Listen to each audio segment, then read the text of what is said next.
I cannot enter.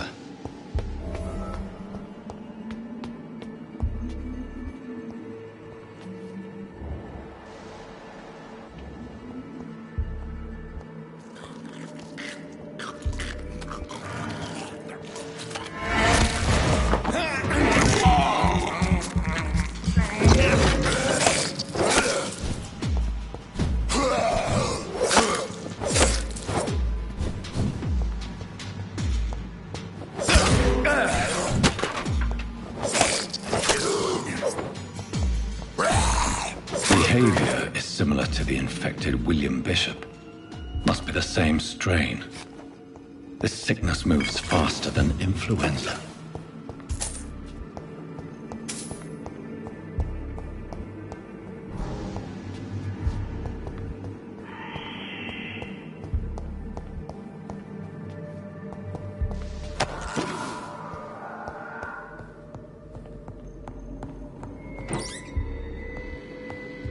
This key will surely grant me access to the basement.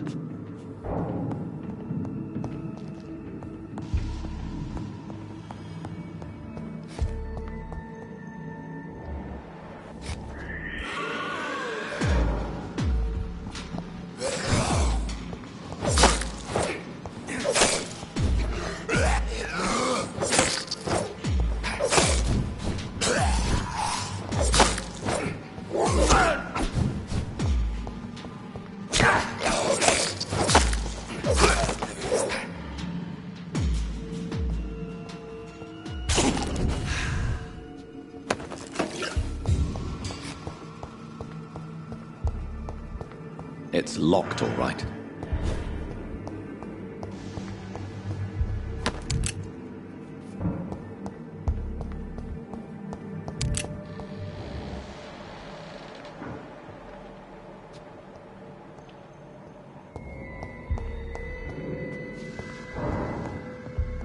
Balls of Mars, fortifiers. As popular as they are ineffective. But they do contain iron tartrate, and that might prove itself useful.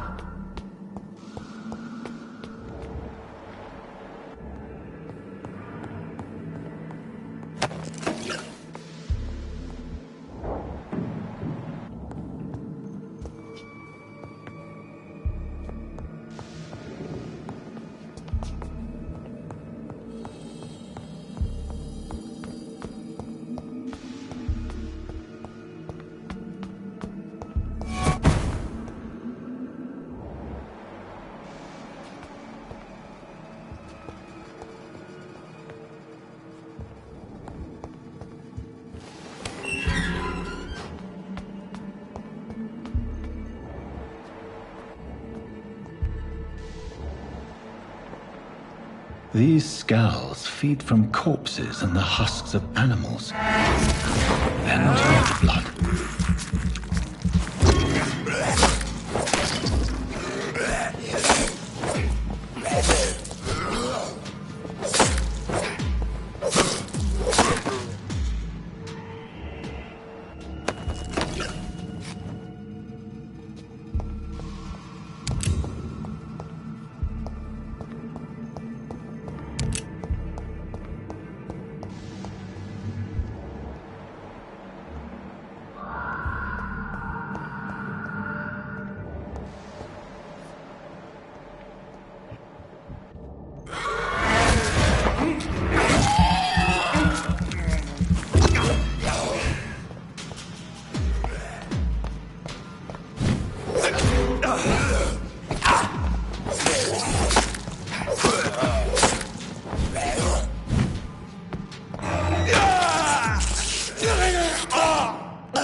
Mr. Connor's injuries don't match the report. Traces of a pinkish foam at the corner of the lips. Some sort of drug overdose, perhaps?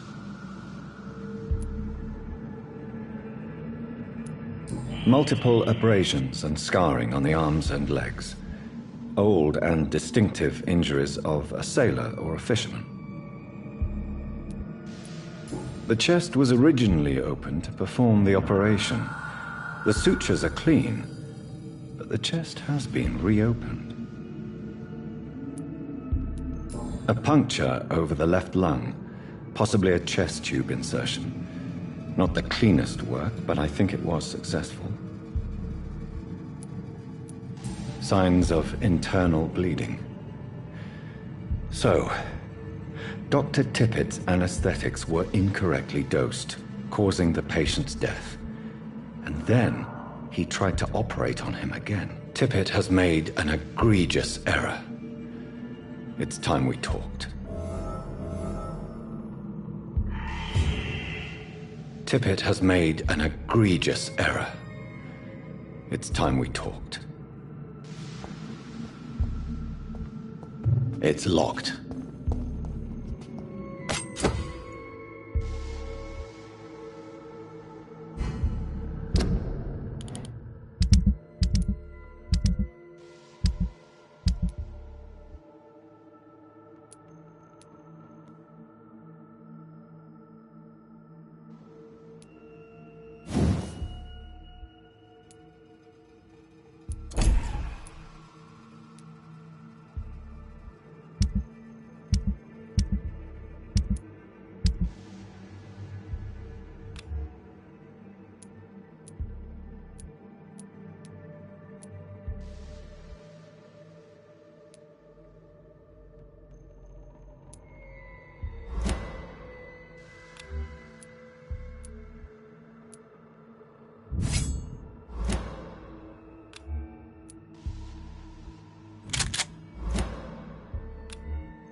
Scars can be so ferocious.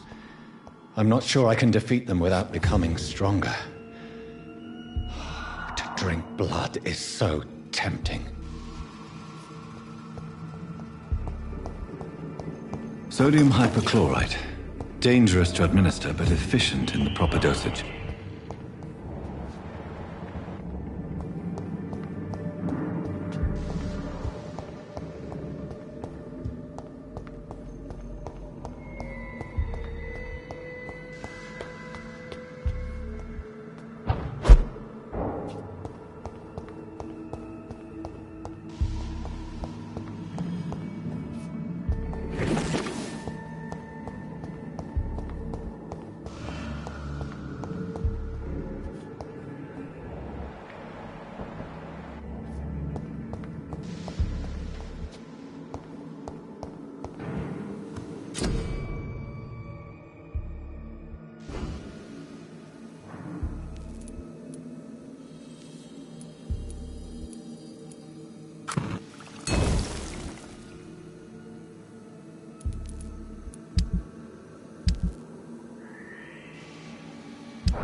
Good evening, Mr. Goswick.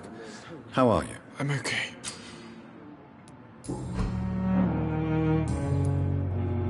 I have to go now, sir. But don't hesitate to contact me if you need any help. I'm alright. Don't waste your time. Good evening, Mr. Goswick. How are you? I'm okay.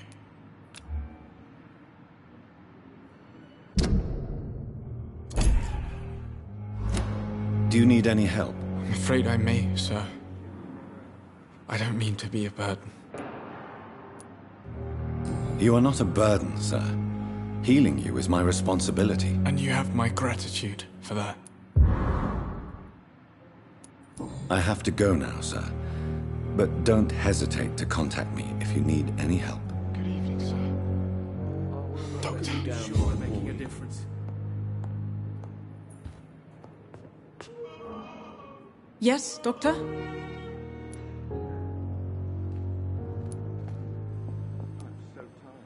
Why then do you always work the nights? Don't you ever sleep? At the Pembroke, we're always hands on deck. Lack of sleep and the medical profession always ends in disaster. I've witnessed many a colleague succumb to stimulants to fight exhaustion. Drugs were as deadly as bullets in the trenches. London's trenches start here at Pembroke Hospital. We are on the front line, make no mistake. How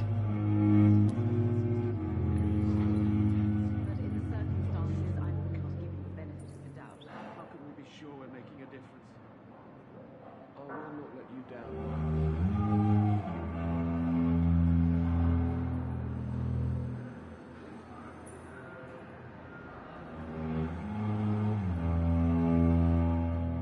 Sweet girl. I'm alright. Like a book. Don't waste your time with me. Never. But in the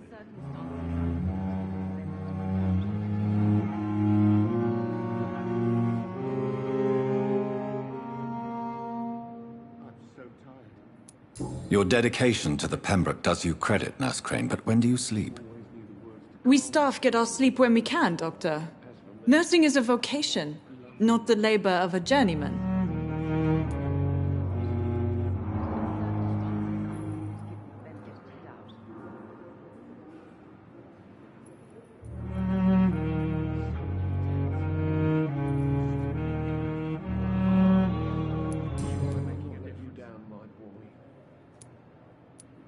Please, could you point me in the direction of the morgue again? It's the large boarded-up building behind the hospital. You can't miss it.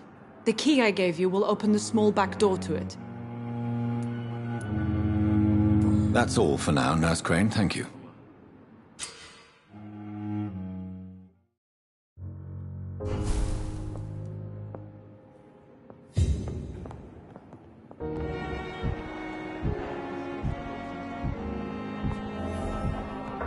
circumstances, I'm willing to give you the benefit.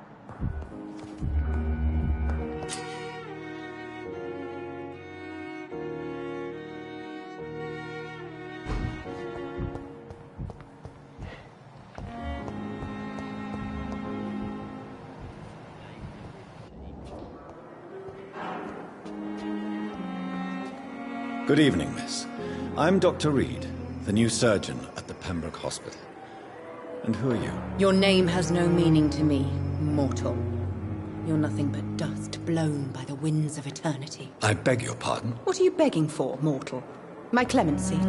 Well, tonight maybe I'm inclined to mercy.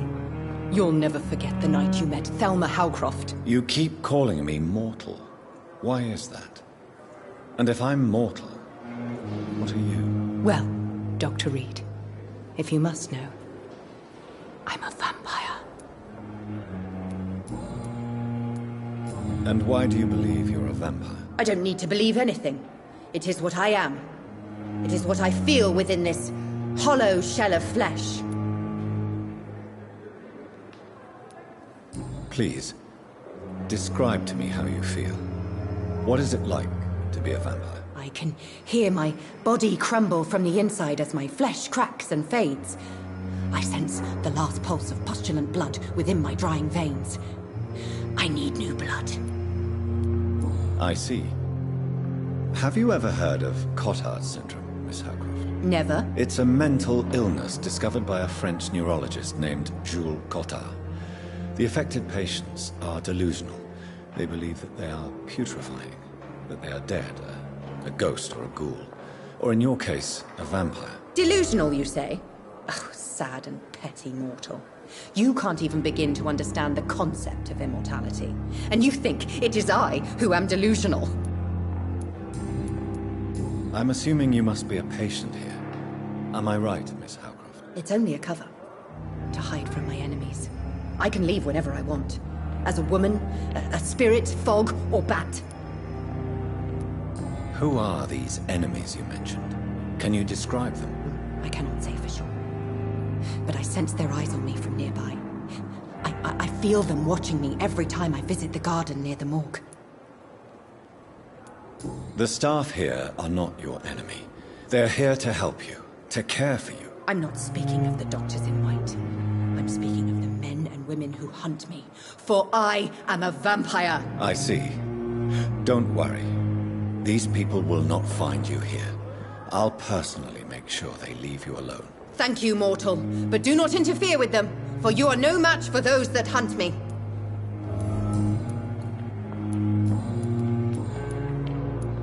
Who are you really, Miss Howcroft? I mean, apart from being a vampire. Is that not enough for you, puny mortal? What do you require? Proof of my powers? I'm curious to know who you were before becoming a vampire. It was such a long time ago, I don't remember. Centuries of unholy life can have strange effects on one's minds, you see?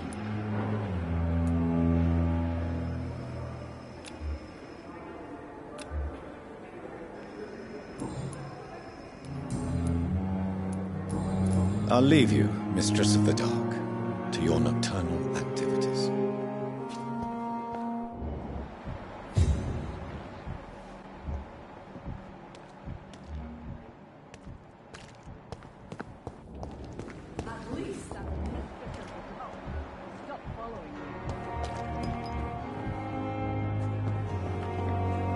Good evening, Dr. Tibbets.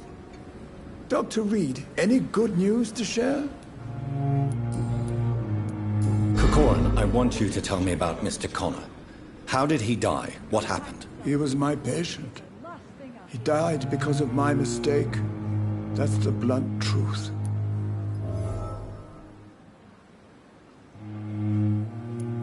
What was the nature of the mistake? It was a twofold error. My diagnosis was wrong, and the administered dosage was too strong. Why not stop practicing? Are you mad? I killed that man, I admit it, and it won't happen again. I have saved so many lives since then. Who was this patient? I don't know. Some sick man from the docks, maybe a fisherman. I had no time to talk with him. No one claimed a body.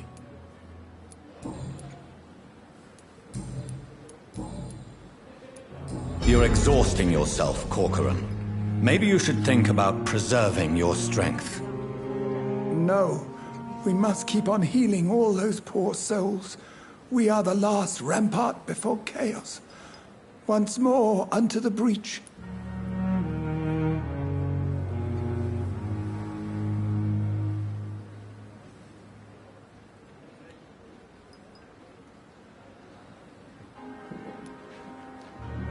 Nurse Brannigan is worried about you, Doctor.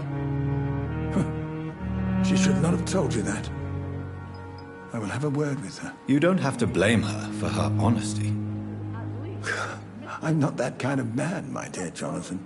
Actually, Nurse Brannigan's opinion is the only one I may listen to.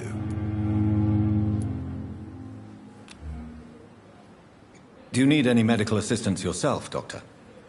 Come on, don't be ridiculous, dear colleague. Goodbye, Dr. Tibbets.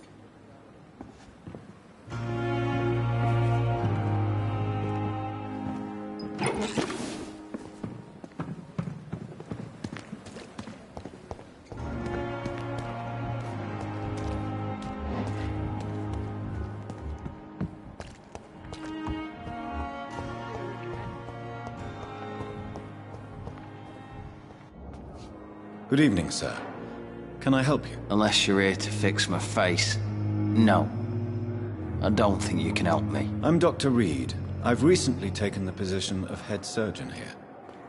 War injuries, am I right? You guessed right, Doctor. German shell took my pretty little mug right off. But they still call me Thomas Elwood.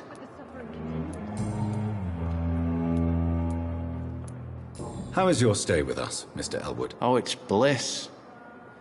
I just escaped death in the trenches to be surrounded again by the moans of the dying. Can I ask you precisely why you're a patient here? It's the pain, sir.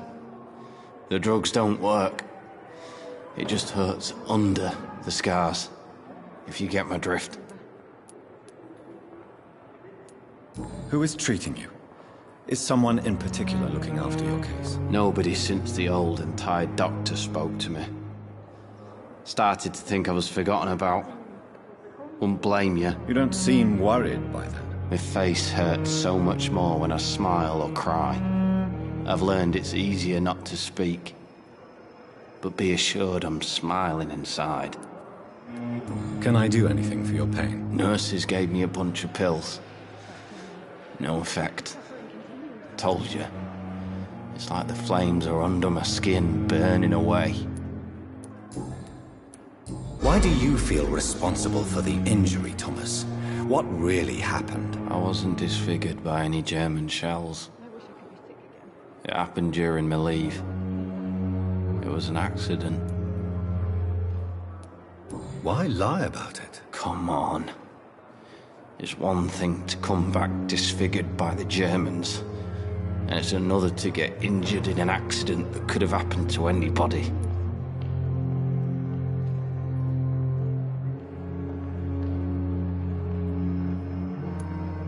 Reconstructive surgery has been very successful for some soldiers. I don't want to wear a bloody mask for the rest of my life. I'd rather stay here and just be forgotten.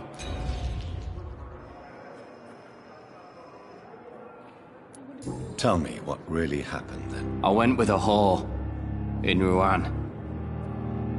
Dead drunk I was. The hotel was a shithole. There was a fire that night. Did you start the fire? Were you trying to avoid going back to the front? That's not uncommon, you know. No.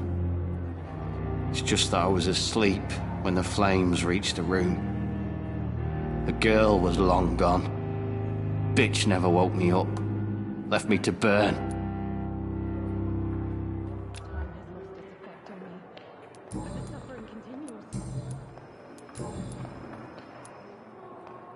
How close are you to Miss Horcroft? Are you aware that she thinks she is a vampire? To wait for her next nibble is the best reason to stay here. Every time she approaches my bed, she treats me like something tasty. A normal person. Aren't you afraid? She may hurt you if the game goes too far. She's quite harmless, I can assure you. Her head's broken inside is all. While I'm busted on the outside. But she's still beautiful. Living proof that there's hope for me.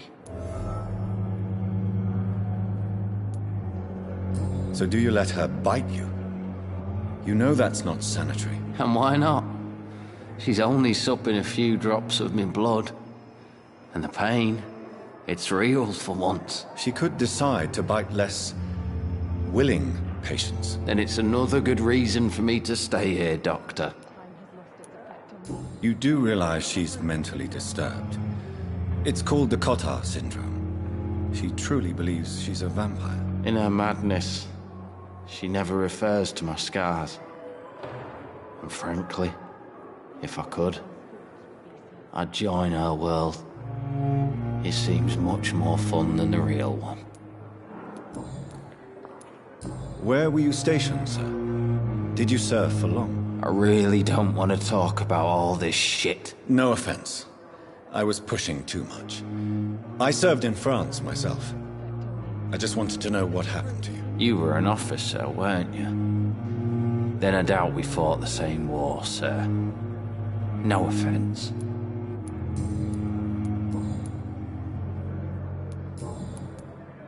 Goodbye for now, Mr. Elwood.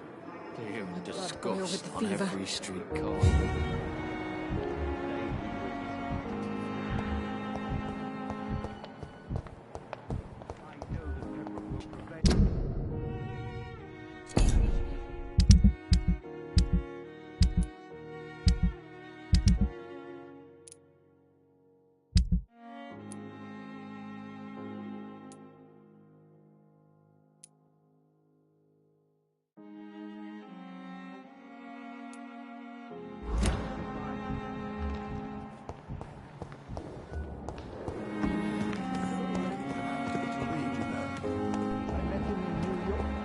If only there were more of us, with less resignation and more determination.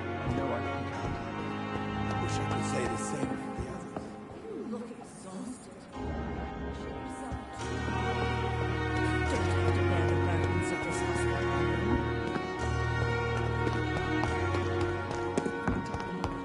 But the suffering continues.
Please, Jonathan, come in.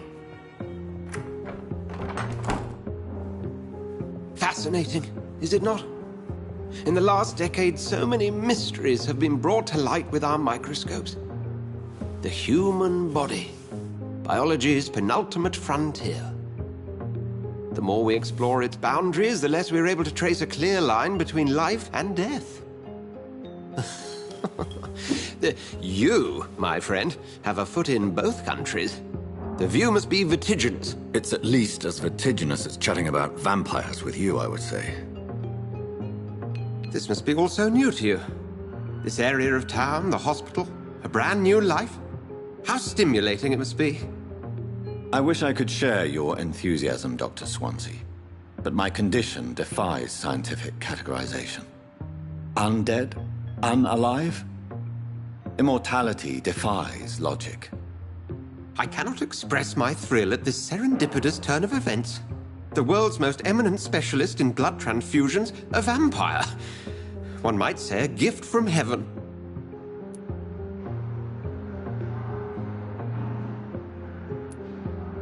It may seem strange, but your words have brought me some comfort here. Forgive me. I've been an admirer of your work for a long time, and now you are so much more than a brilliant physician. And please, call me Edgar.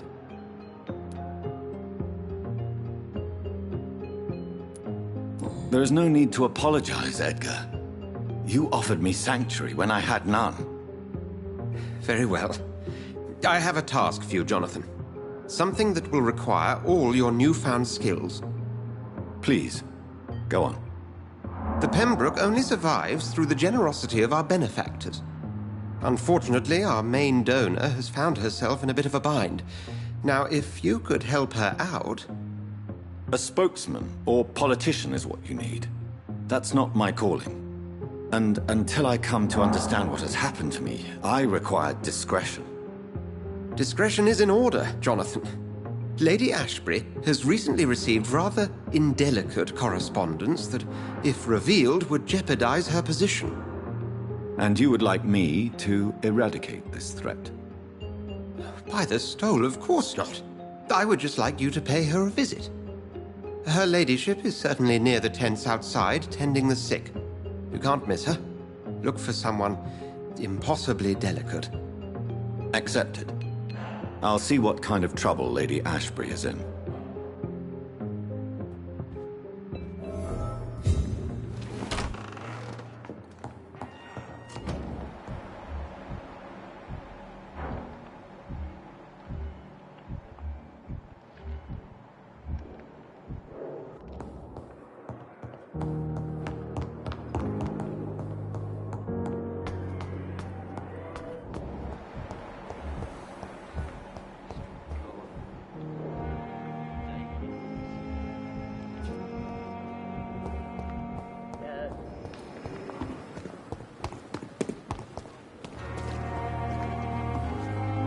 Good evening, Milton. Good evening, Doctor. Still trying to save lives? I have some good news, Milton. What? The epidemic's over? I retrieved your wallet, with all the money and a certain picture. Well, yeah, Pippa Hawkins is my girl. So what? Is it the difference of skin colour that bothers you? Not at all, Milton. Good. Please, take this money anyway, to remind you to keep your mouth shut. Not everybody is as broad-minded as you, Dr. Reed.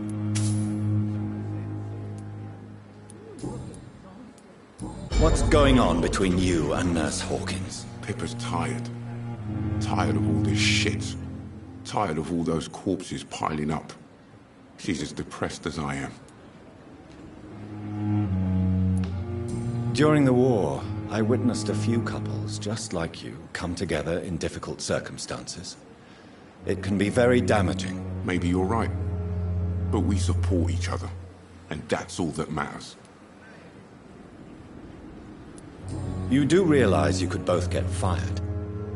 Hospital staff are not meant to have intimate relationships with one another. Come on, Dr. Reed. Do you know how many rules are broken in this hospital every day just to keep it running? There's nothing wrong with what we're doing.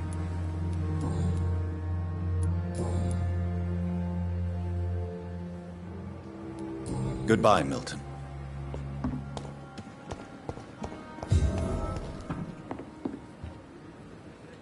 The flu took my dear wife, Emily. I take comfort knowing we'll soon be together again. Mr. Rainfield, that's no way to talk. You're in good hands here, and we'll be up again soon enough.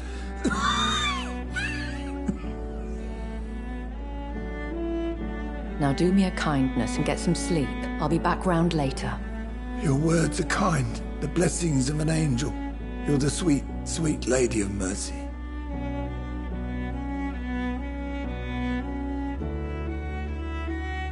Good evening, Dr. Reed. It's a pleasure to see you again. You seem surprised. Dr. Swansea has brought me up to speed concerning your recent appointment to Pembroke Hospital. You're a the lady who saved me that night, before vanishing into thin air. I remember you from the pub with Dr. Swansea. Indeed. Allow me to introduce myself formally this time. My name is Lady Ashbury. I remember you well, in spite of the brevity of our encounter. Apologies. You've taken me by surprise. I'm very happy to see you. The pleasure is mine, Doctor. I hope you're more disposed to answer my questions now. You must have countless questions, but our rather urgent matter first. Swansea has explained. My cover, if you prefer, has been compromised.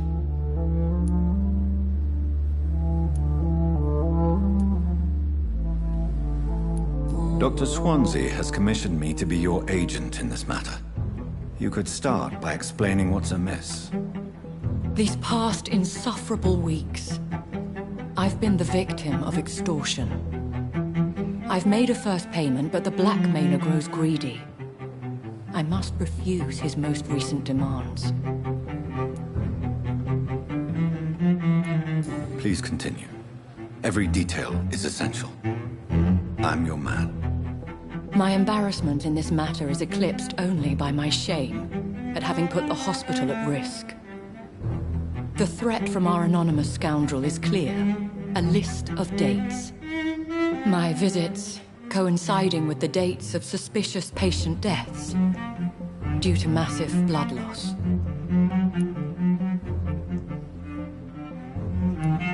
I'll take care of it. Do you know where I should start? If that was the case, I'd settle the matter myself. You could talk to our local gossip, Harriet Jones. Not a pin drops here without her hearing about it. I'll meet that woman now. My life, as others know, is in your hands, Dr. Reed. I'm sure of your discretion, but I do fear your powers of persuasion will be put to the test. When this is resolved, I'll be your obligé. I'll answer all questions in regards of your condition.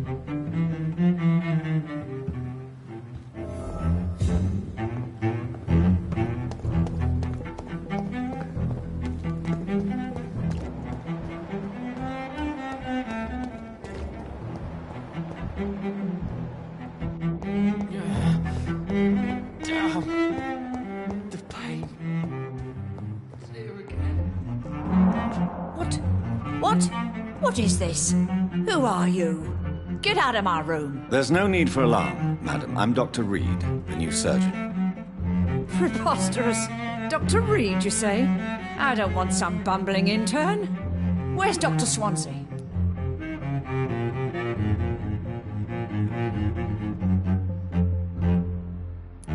Dr. Swansea is quite busy, and I need you to help me get acclimated. I have many questions. How brave. Threatening an old defenseless woman. You know how long I've been a patient here? You've picked the wrong fight. I'm Harriet Jones. Harriet Jones? Indeed. I've been meaning to have a chat with you. You know what goes on here better than any other patient, I gather. Oh, better than any patient, nurse or doctor. I've seen so many vile undertakings. I heard there have been some despicable goings-on. Was there a case of blackmail? Blackmail? Wait. You're investigating something. This isn't a social call. One of those incompetent cunts slit a poor sod's vein.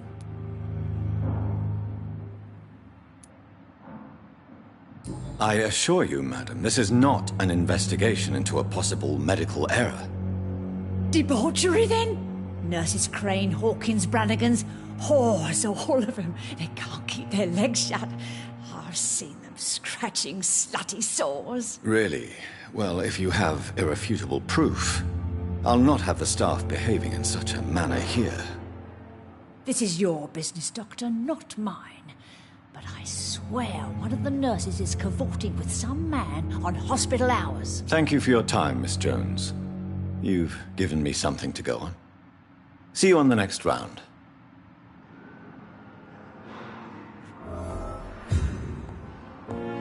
The patients and staff might know something. I'll start my investigation with them.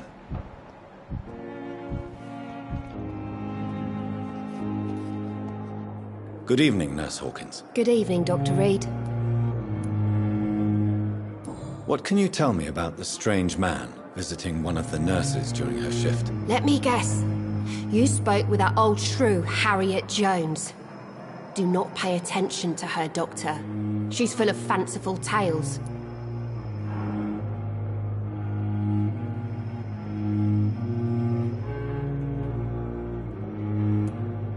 No matter how you feel about her, Miss Jones deserves our help.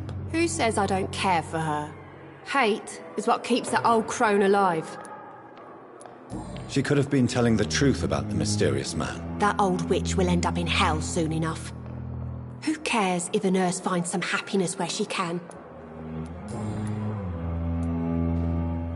What can you tell me about the strange man visiting one of the nurses during her shift? Let me guess.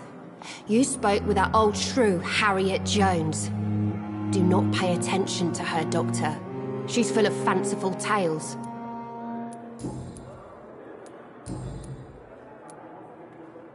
Pepper, I know you're very close to Milton Hooks. Yes? Milton Hooks is my man. If you want to report me for that, just feel free, Doctor. I have no intention of reporting you, Nurse Hawkins. But are you aware of the risks? The rules say I won't be allowed to work as a nurse anymore.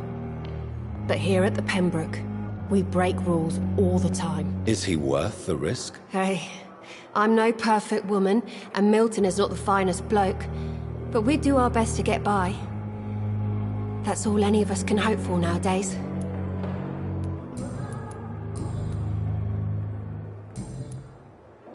Do you need medical help yourself, nurse? I'm fine, really. I just need to sleep.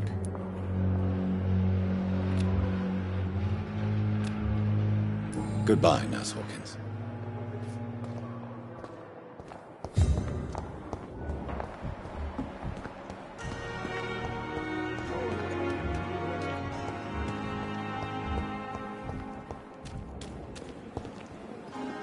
Good evening, Nurse Brannigan. Good evening, Doctor. Have you seen a strange man visiting any of the nurses here? I've never heard of such a thing, Doctor.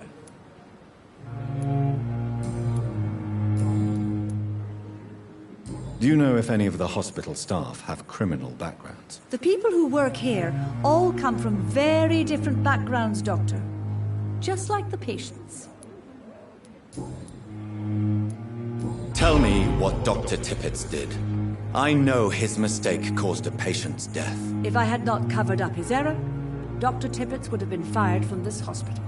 I could not let that happen. You can't allow your emotions to dictate your conduct concerning patients, Nurse Brannigan. Look around you, Dr. Reed. Do you really think we can afford to lose a brilliant practitioner like Dr. Tippett in our situation?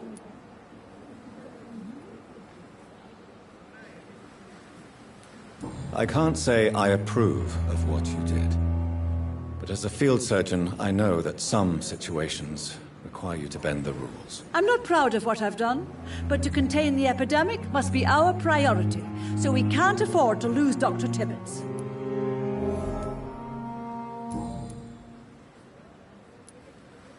I've decided that I won't reveal Dr. Tippett's, shall we say, misdemeanor. I'm so glad you share my point of view. Dr. Tippett is a brilliant practitioner. We most definitely need his know-how. I hope you're right. This is a huge risk we're taking. Dr. Tippett must regain his confidence. Please, keep this decision between you and me. He doesn't need to know you found out.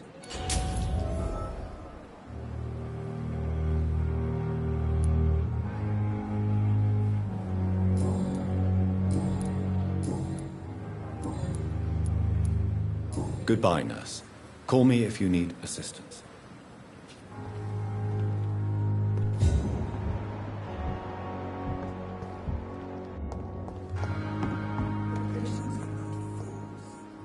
Hey, Doc.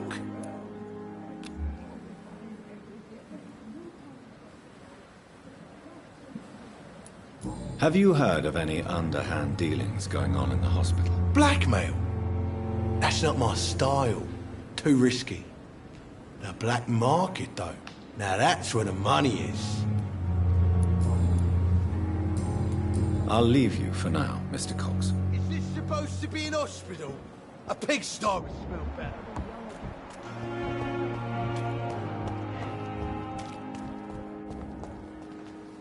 Please, sir. I need help bad. What's going on? I'm Blight, sir. Newton Blight. I've lost my mate. Can't find him anywhere. I'm Dr. Jonathan Reed from the Pembroke Hospital. Please, calm down and give me more details. Oswald and myself were both infantry, sir. We were en route for the hospital, but we had a disagreement. And Oswald ran off towards the canal. How long have you been searching for him? I can't go there. Too many rats by the water. Fucking rats. Can't stand them since the war, sir. Can't stand them at all. Don't be ashamed, Mr. Blight. Many soldiers who survived the trenches suffer from musophobia. I'll see what I can do for your friend. What can you tell me about yourself? I'm Oswald's best friend. We served in the same regiment, sir. We've taken care of each other since we came back from the front. This is a dangerous part of town. What are you doing here? We were looking for the Pembroke Hospital. We both need help. Treatment, I mean. To get some sleep. Just need to feel better, sir. What can you tell me about your friend? His name is Oswald Thatcher. We survived the war together. Oswald is nervous and quite fragile since we came back from the war. Where was your friend the last time you saw him? He went down by the canal. He didn't want to go to the hospital. I think he went to the sewers on purpose. So I couldn't go after him. I have all the information I need for now. If I find anything out about your friend, I'll let you know as soon as I can. Thank you, Dr. Reed.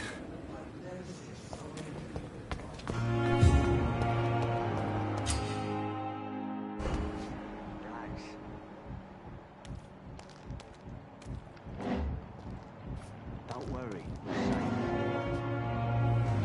You're sure you don't come back with me? Nah, I have to see someone at the hospital. Be careful. You look so bad they may keep you as a patient. Fuck 'em. I don't like hospitals or doctors. Well then, when you go back to Whitechapel, you may find this useful. What is it? A pass for a free medical exam by the best nurse available. Just read it. I don't read well, but thank you, I guess.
This man has been savagely attacked and dragged to the floor. I can't breathe!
fresh air!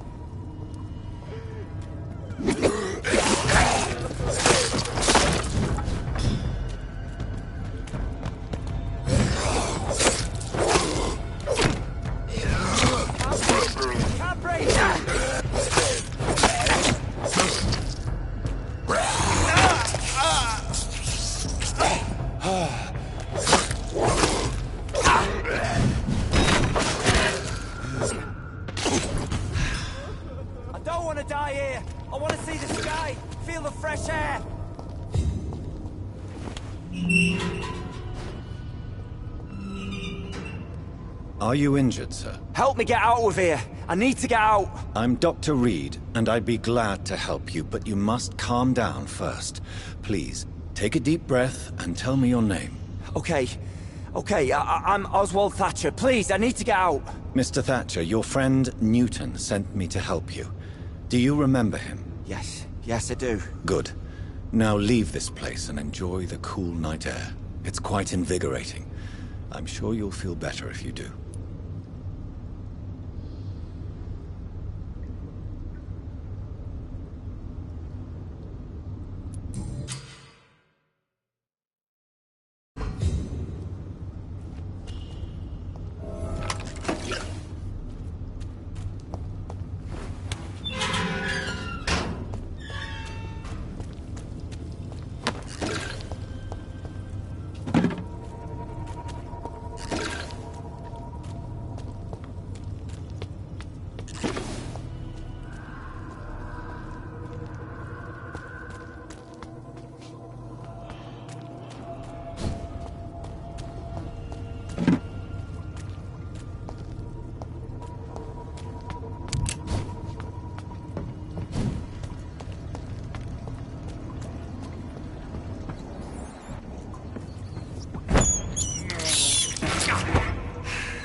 sort of creature is this?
Not a lot to check, but I should anyway.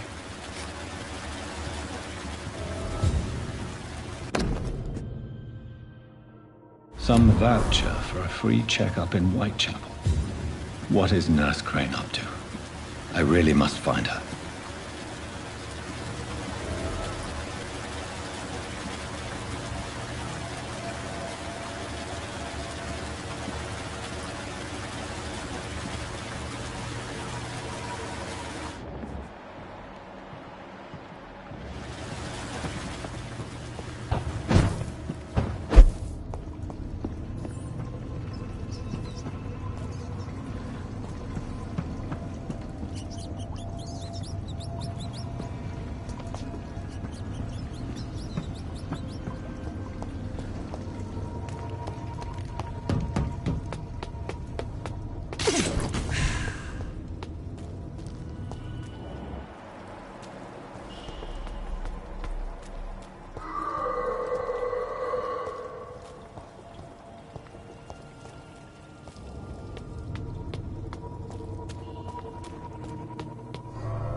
say so many people dying at the same time?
Crush the leech, boys!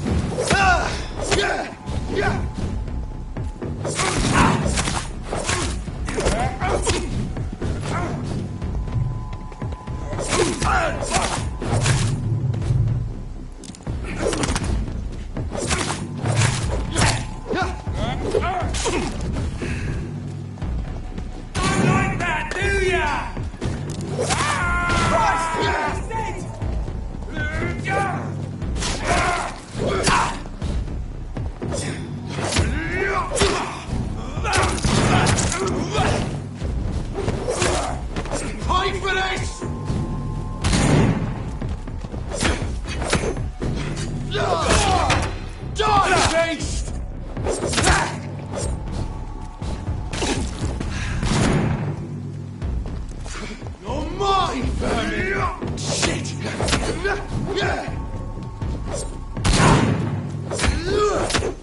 Back in the grave, you!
Closed.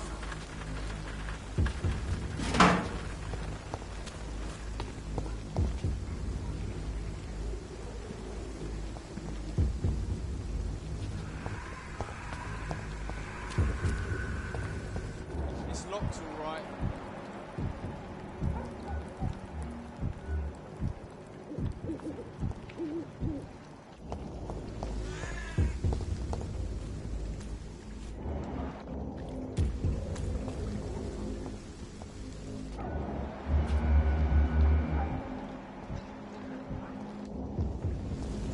Boys, don't forget to check every room, every door.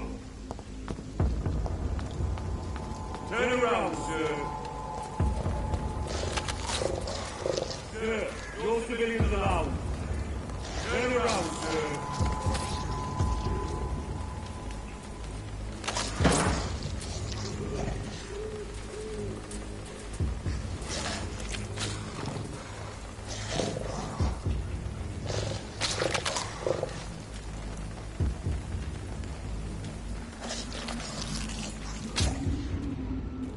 I cannot enter.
It's locked.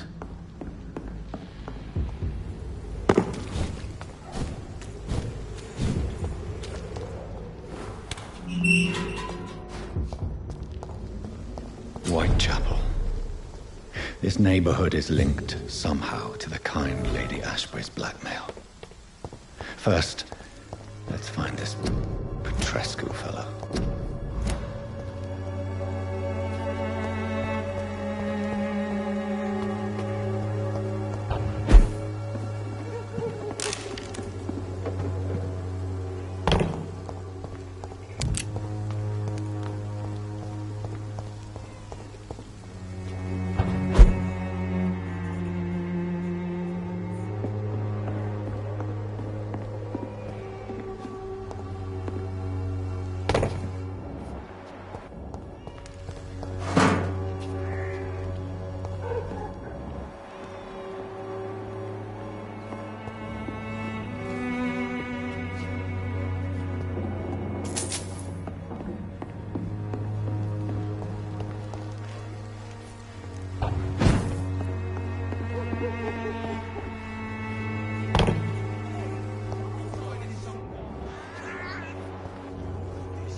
Will give you faith again.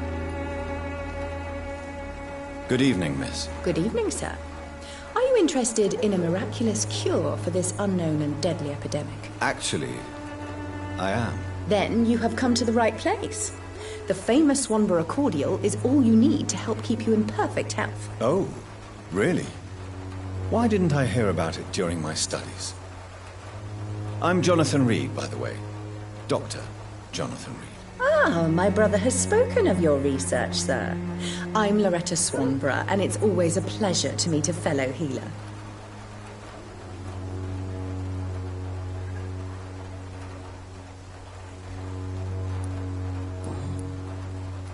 Tell me, who intrigues you most in Whitechapel? The region itself is something to see, but I would say Camellia the mute florist who gives away her flowers.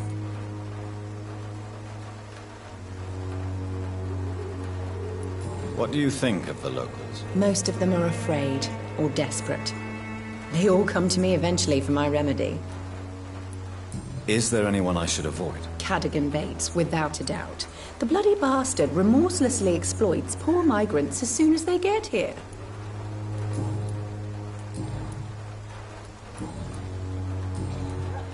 Do you know Nurse Dorothy Crane from the Pembroke Hospital? I'd like to know more about her. I don't like to talk about competition. Competition, you say? Never met her, but it seems she provides some sort of medical care to the poor. The whole thing has to be some sort of scam, if you ask me.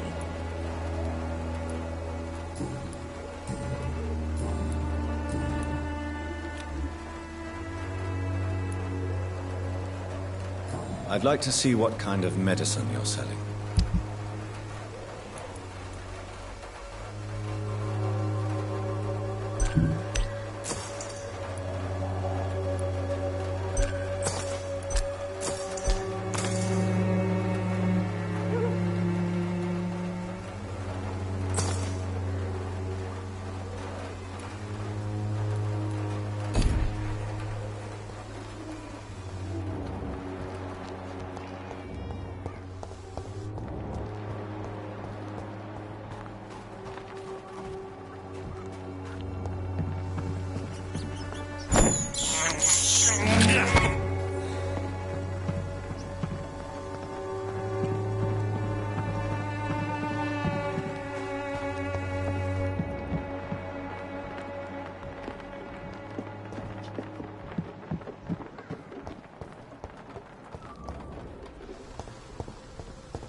Been proven by many. Even the flu is no match for the Swanborough cordial. When science fails you,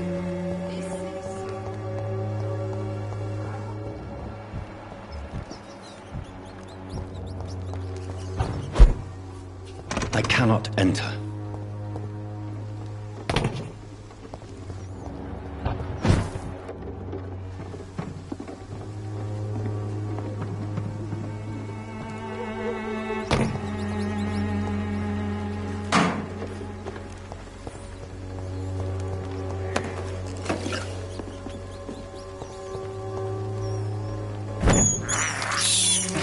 This is despicable.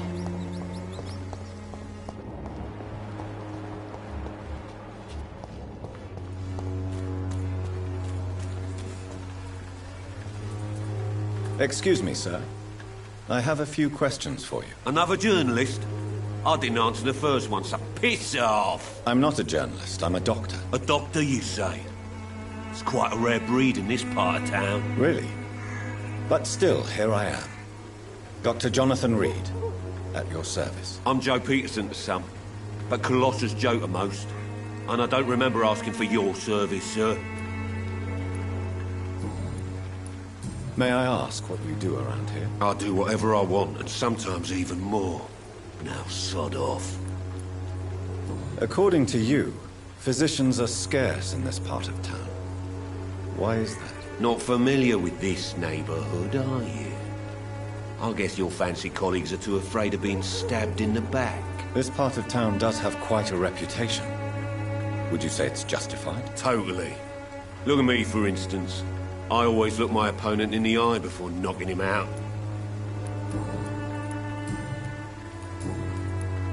Have you heard of a nurse named Dorothy Crane? She's a colleague of mine, and is supposed to live around here. Dorothy Crane? Yeah, I know her. One of the few good souls who dare to help the sick around here. Could you please tell me more about her? She's a nice girl. Tries to help the migrants. I offered to give her a hand, but she said my reputation would attract too much attention. Goodbye, Mr. Peterson.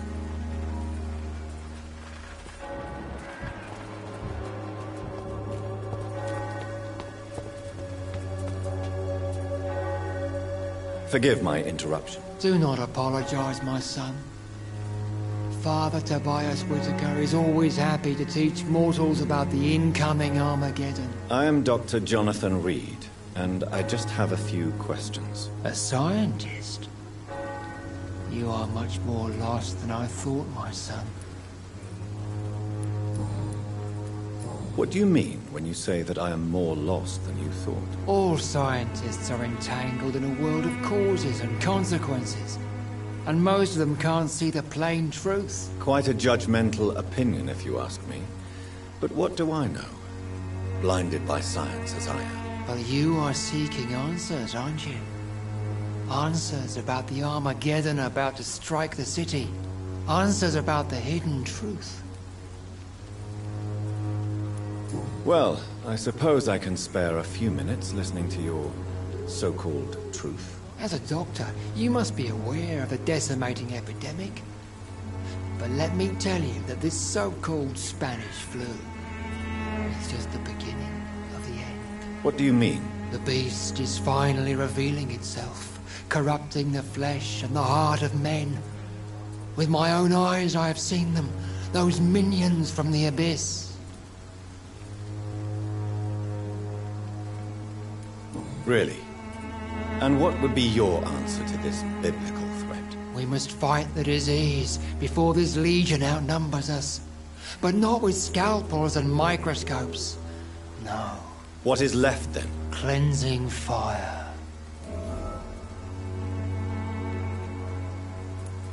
Tell me, Tobias, what exactly is your plan concerning the cleansing of this city? God will recognize his own. More than once this city has risen from the ashes, hardened and purified by the flames.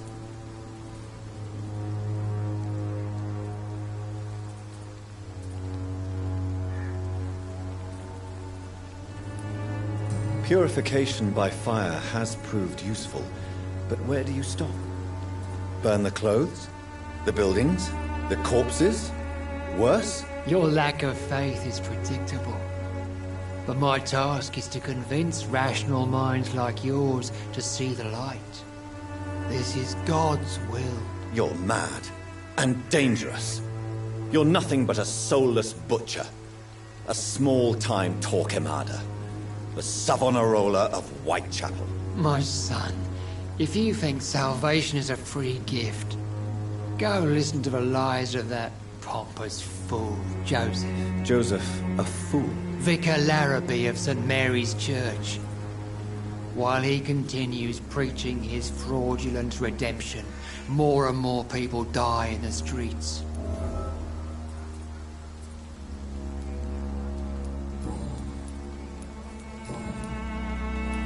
Have you any friends? Any family left in these terrible times? No. But I have a disciple I see as my son. He is so devoted. I send him to preach the good word in the heart of this corrupted city.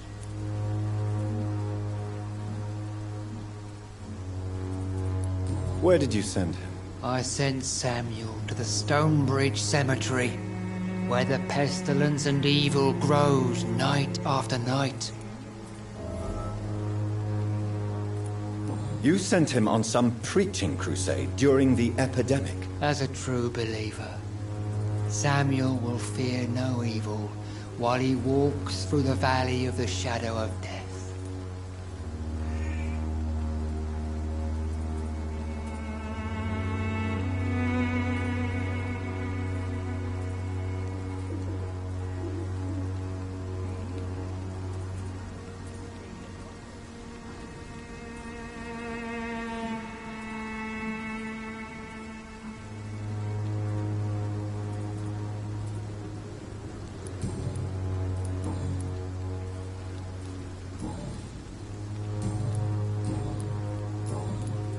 Do you know Nurse Dorothy Crane from the Pembroke Hospital?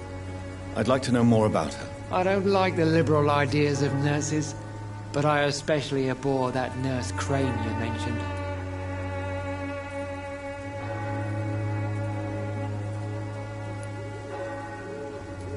Why do you hate Nurse Crane more than other nurses? Before coming to London, she was a member of the communist resistance in her country. That's what happens when you let a woman get involved in politics.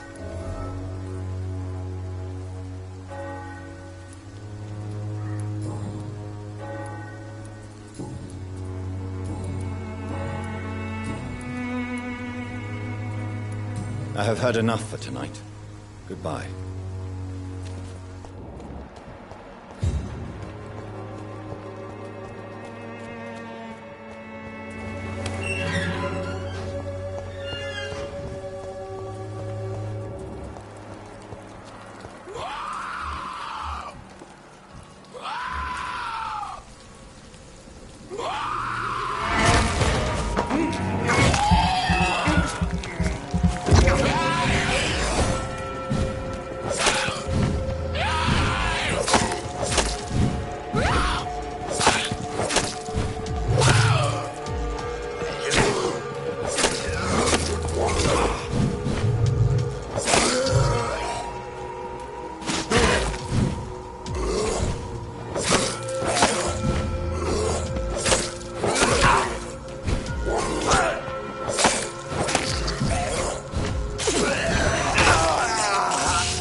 Good evening, sir.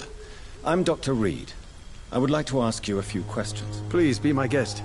Although I may not be the best informant regarding this part of town, my words speak about that which the eyes cannot see. Really? Are you an artist of some kind? I'm a poet, sir. Richard Nethercott, at your service.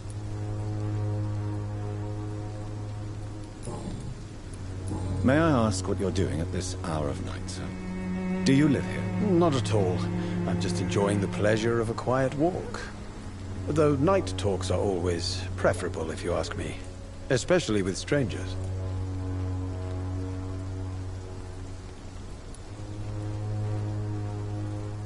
But are you not afraid of the epidemic? Oh, why should I? I see some equity in the Spanish flu. No flesh should be saved, say the scriptures. Good or evil, rich or poor, all are equal in the eyes of the flu.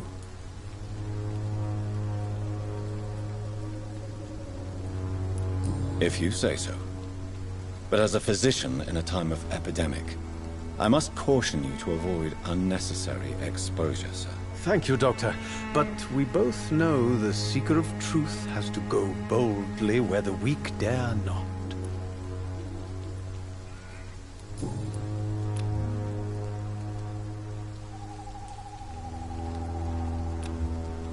Do you need medical attention, sir? It may be wise to let you prescribe me something. I don't feel like I should. I understand your appetite for words and macabre beauty, sir. But you should be more careful. The nutrition of my mind is more important than my physical health. But I appreciate your concern, sir.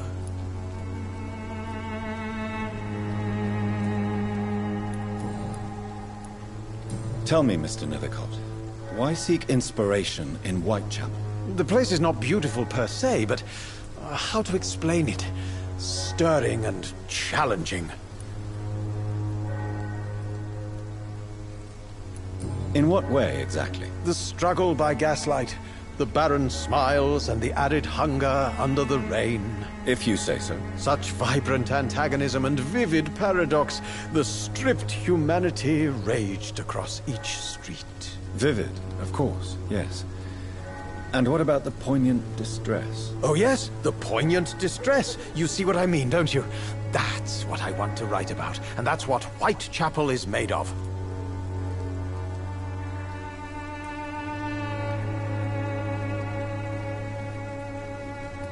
Do you not think it a little morbid? On the contrary, sir. Whitechapel is full of life, full of beauty. Just like my dear muse, the wonderful Camellia. What can you tell me about Camellia? Not much. And that's the beauty of it. She can't speak, you know. She's a locked mystery who exhales kindness and sweetness. Perhaps you're just afraid to find out the truth about your muse. One day, perhaps, I'll ask her to come with me. But will she still be my wild flower of Whitechapel if she moves uptown?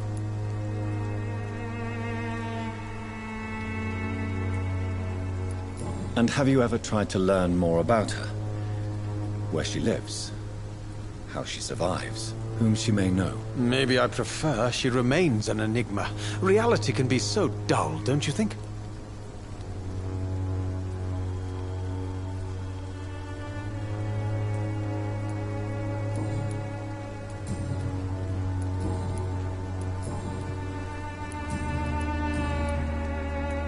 What are your thoughts on the terrible situation in this city? Terrible, you say? No. Of course, the death of so many innocents is a tragedy. But the scourge has not been all bad for the city. Oh, no, sir. What are you talking about? Do you remember London before the flu? Noisy, cacophonic, quiet nowhere to be found. And now, listen to this oddly peaceful silence.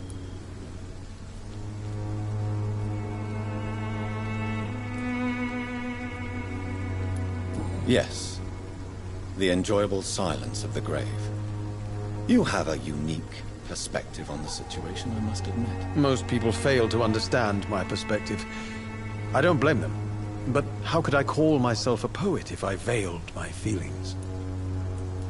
Are you aware that your life could be in danger in this part of town? But this is where I must be to feel the real beat of the city. I had to come, see it for myself, alone. I understand your need for solitude, but it's not safe around here. I don't care. I don't have many friends, Doctor, and my family despises me.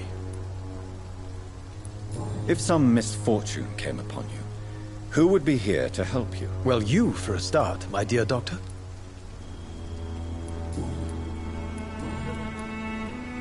I'll leave you alone, sir.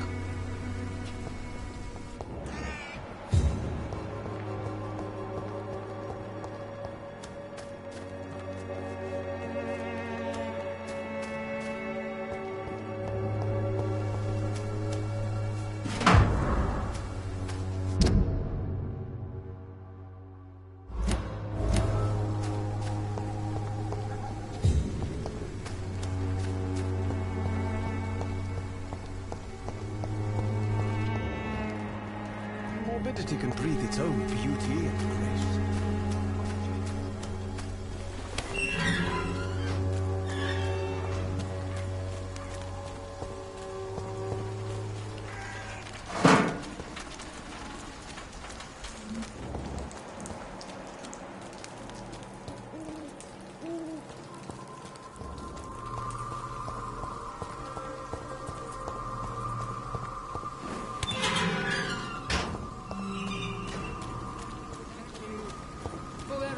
Protection against malevolence and trickery.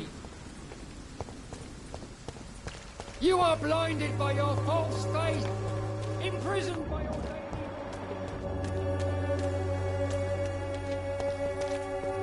Excuse me, sir. Are you familiar with this part of town? Name's Clayton Darby, reporter. Sorry, I'm new to Whitechapel. But perhaps you could help me since you're a journalist. My name is Jonathan Reed. Dr. Reed, the famous surgeon. I'll gladly help if I'm able, sir. Why are the newspapers keeping silent about the Spanish influenza? It's as though none of you care. There's a war going on. People shouldn't be demoralized by news of deadly diseases. I served in France. Our top priority must be to put an end to this butchery. This war must stop now. Sir, streets are a battlefield too. An invisible and untold war is going on, and it must be stopped. What is a journalist doing in this borough after sunset? He goes where none of his colleagues would dare to go, to inform the country. So you risk your life to reveal the truth? I saw many reporters do the same during the war. Whitechapel is the crucible of so many untold stories and tragedies. I want people to know them.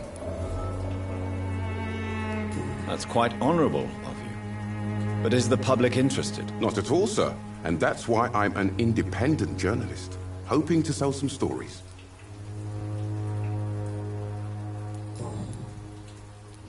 Have you any idea of the danger you face in these streets at night? I've had to run and hide more than once from frenzied mobs incensed by the fever. Do you think the flu is really responsible for this, Doctor?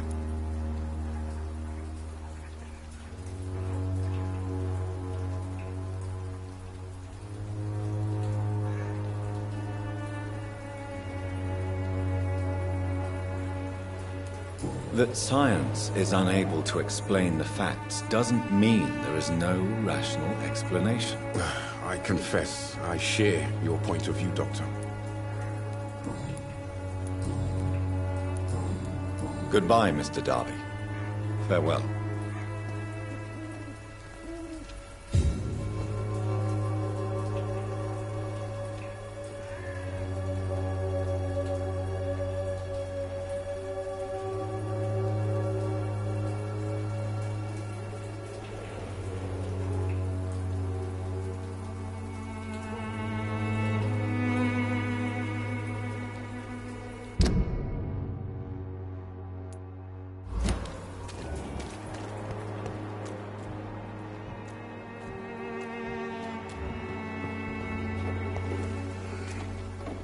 Good evening, Doctor. Can I help you? Do you need assistance? That would be nice of you, Doctor. Who knows what I may have caught during my investigation. If you persist in investigating the most pox-ridden boroughs of London, you must accept the risks. Thank you, sir. Goodbye, Mr. Darby. Farewell.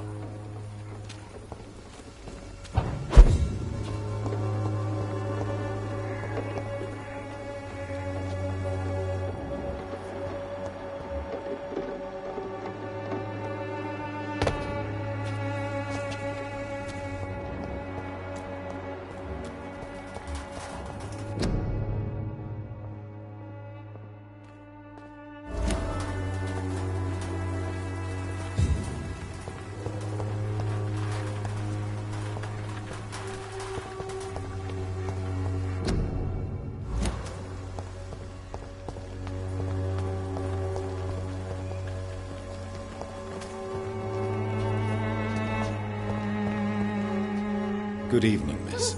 I'm Dr. Reed. I'd like to ask you a few questions. I know what you're thinking. A tall stranger who meets a girl in the street at night. It reeks of the penny dreadfuls. But I mean you no harm, truly.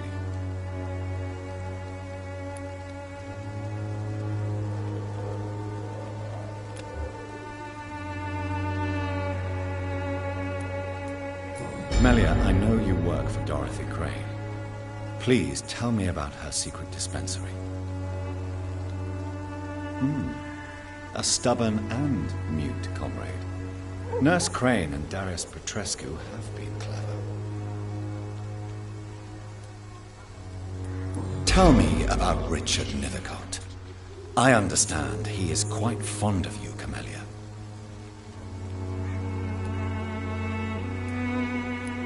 I know you understand what I'm saying. Your silence has nothing to do with you being mute, does it?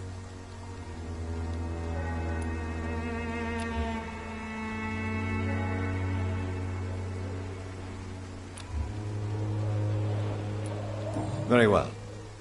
Goodbye then.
Don't be shy, handsome. What can Christina do for you? I'm not looking for what you're selling. But I'd like to ask you a few questions, if I may. I'm a doctor. Dr. Reed. All right then, but be quick. Though I usually get paid when I open my mouth. Christina, have you been examined? The epidemic is spreading fast in London, and you could be exposed. Or expose others. I don't like doctors or hospitals, but I don't like you asking questions.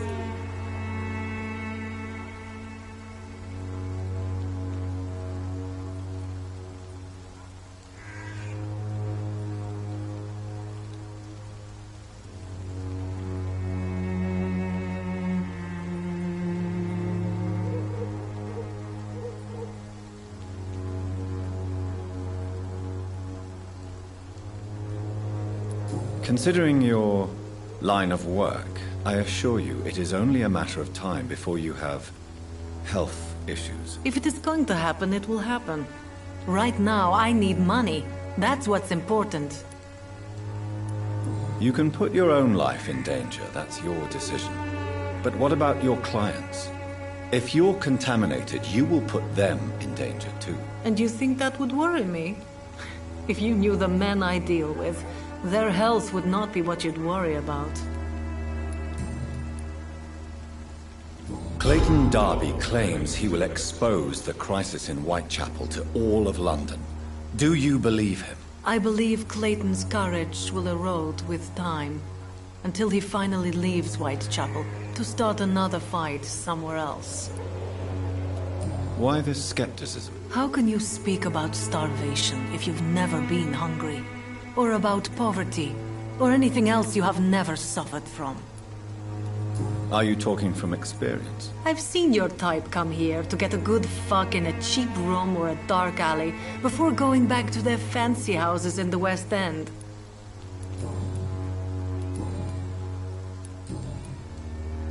Tell me about yourself. Are you joking with me? People don't usually come to see me for conversation. I have no interest in your work. I am, however, curious as to what led you into this career. Short story. The war, exile, and England. This country is not especially welcoming. I've been refused many jobs because of where I am from. I had few options left.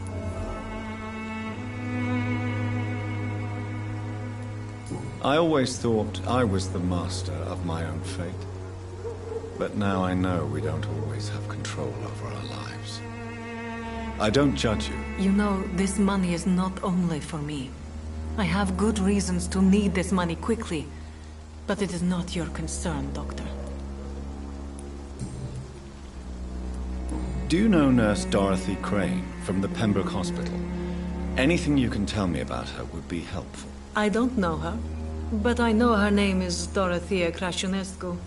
She came from Romania like me and many others. You seem to respect her. Dorothea helps the sick people of Whitechapel.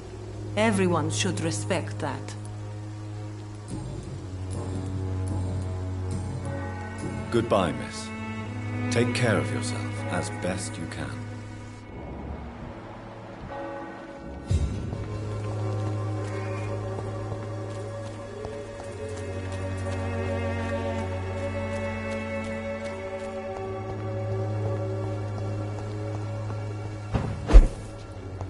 It's locked, all right.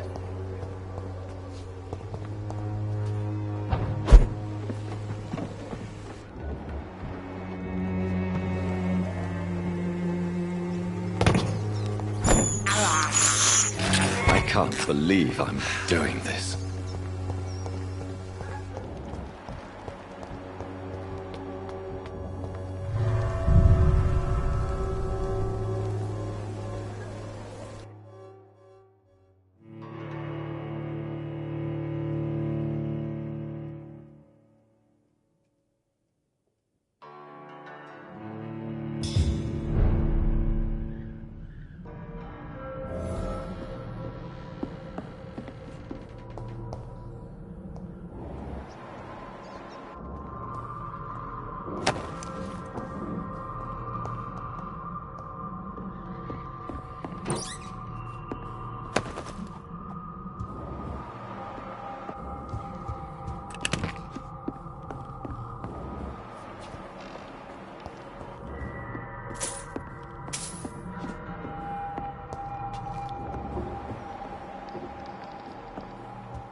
The other way this week, Joe.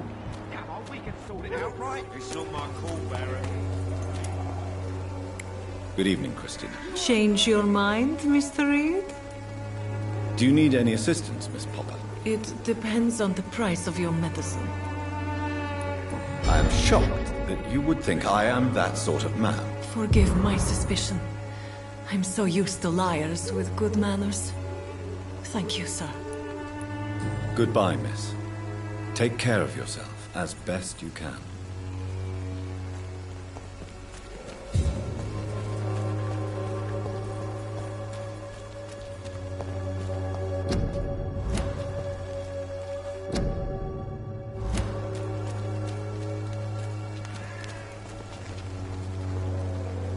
Welcome, sir.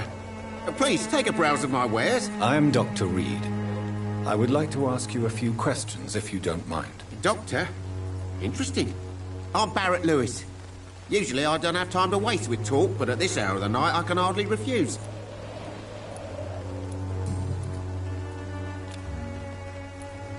How is business around here? Business? I have no business. Between this racket, theft, and customers getting scared, I'm losing money every day. I see. Sounds like you blame someone in particular for your situation. It's no secret Joe Peterson spends his time harassing merchants.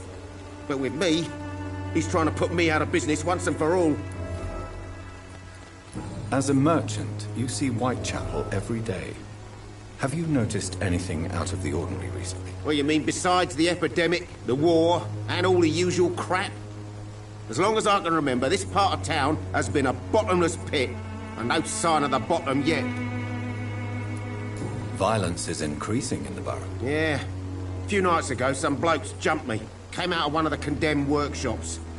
Fever, madness, something like that. Where did this happen? Why did you go there? In the closed workshops nearby. I worked there as an apprentice in better days. Now I only go to find trinkets or tools. Too bad I was mugged, though. There was good money in that little box of loot I lost. Have you been hurt? No, but that's only because I ran like hell. Those men were raving lunatics, I tell you. Not even able to speak anymore, just screaming.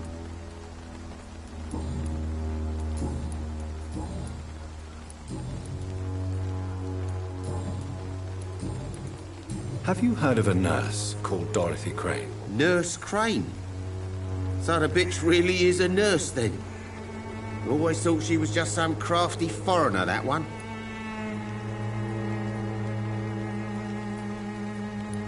So she's trying to help her fellow immigrants. Why would that make her a villain? Dorothy Crane ain't even a real name. Something like Dorothea Craniu. Something like that.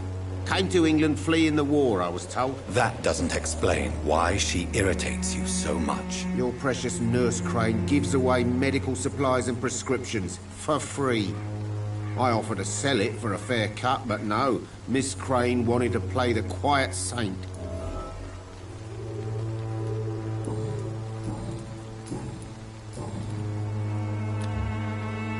Goodbye for now, Mr. Lewis.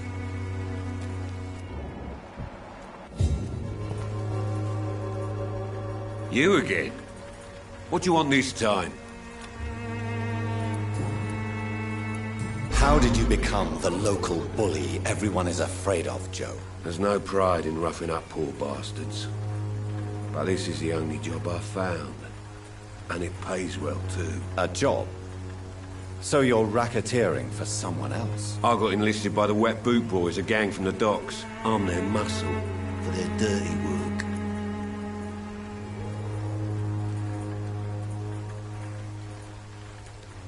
You survive at any cost, even at the expense of others. Perhaps that's just the law of nature. I don't care what you think, sir. I do what I have to do for my own reasons, and that's that. I'm not sure Mr. Lewis would agree with your by all means necessary philosophy, sir. Oh, do you really think he's the poor victim here? Barrett can be as sneaky as anyone. Long ago, I even called the bastard my best friend.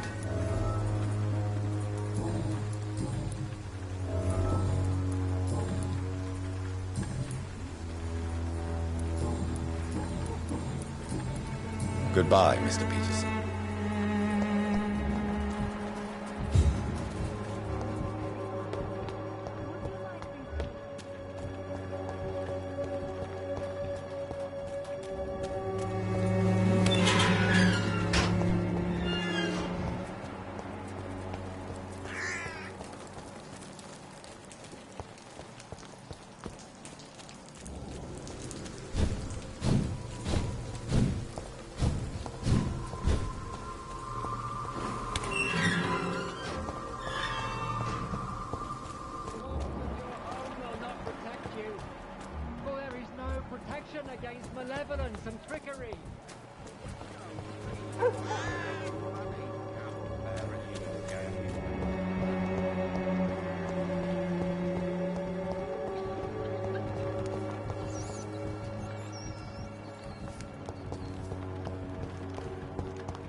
What do you want? Leave me alone. Good evening, sir. I'm Dr. Reed. I'm looking for Nurse Dorothy Crane. There is no Dorothy Crane here. Now goodbye. I'm afraid this medical leaflet says the opposite, sir. Really? Well, I'm afraid I'm going to close this door right now. Go bother someone else, Mr. Doctor. To enter that house, I must discover who this man really is. Maybe I could start by observing what he's up to.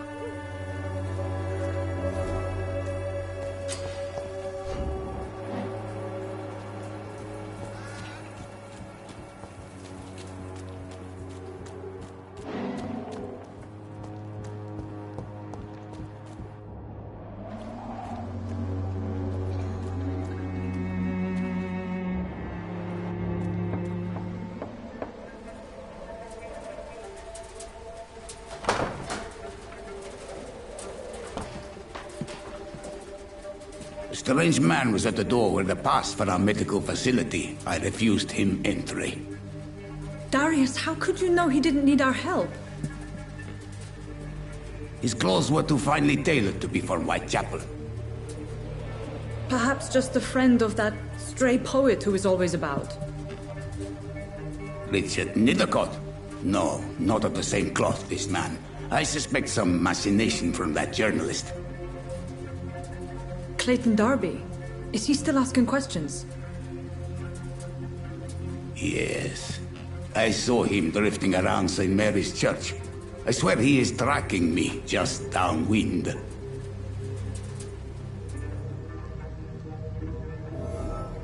I cannot enter. I must talk to that journalist or the poet. They must know about Darius. Nearby the church they just mentioned.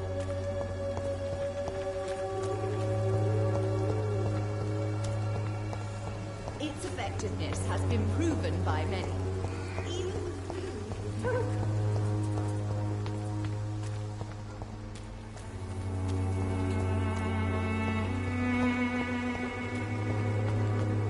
Cheap price, good quality. Come on, take a look. Don't be afraid. Protection against malevolence and trickery. You are blinded by your false. Good evening, Doctor. Can I help you? I heard you're investigating an underground medical dispensary in Whitechapel. What do you know about it? Not much, I'm afraid. They are wary of strangers, and I'm not really an acquaintance of theirs. Why do you care?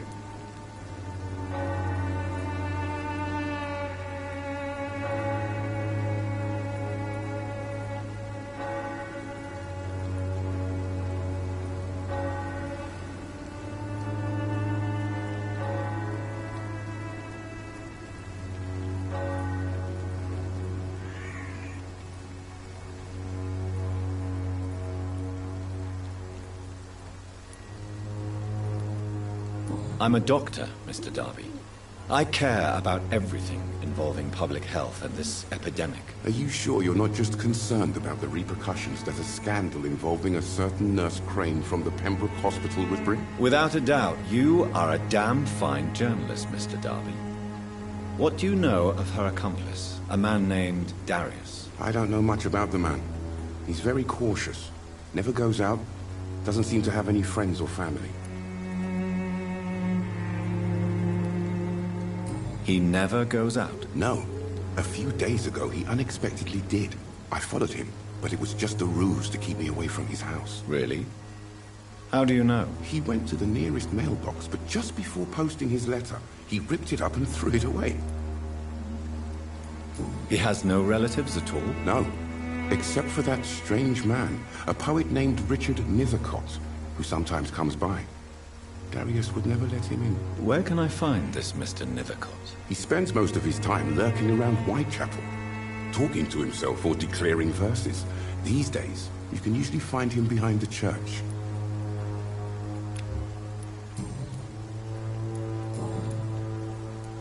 Christina Popper claims she sells her body because she can't find any other work. Do you believe her? Of course I do. Her story is exactly what I want my readers to understand.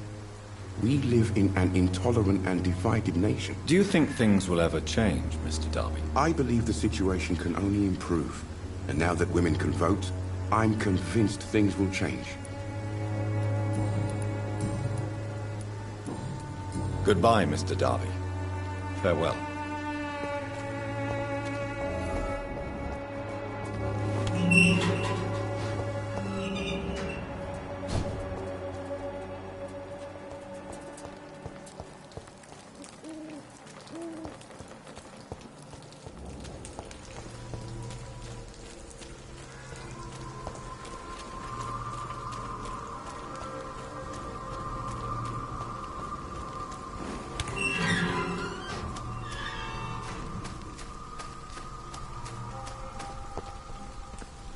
Good evening, Mr. Nethercott. And good evening to you too, my good sir. Can I be of any help?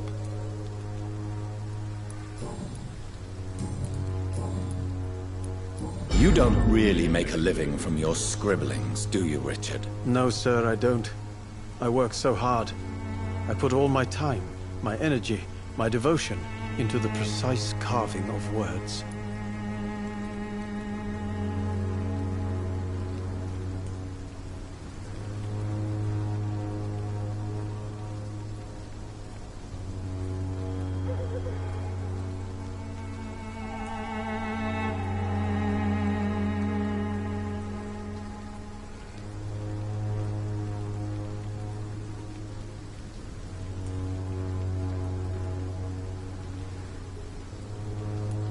When she was younger, my mother was a painter and a poet.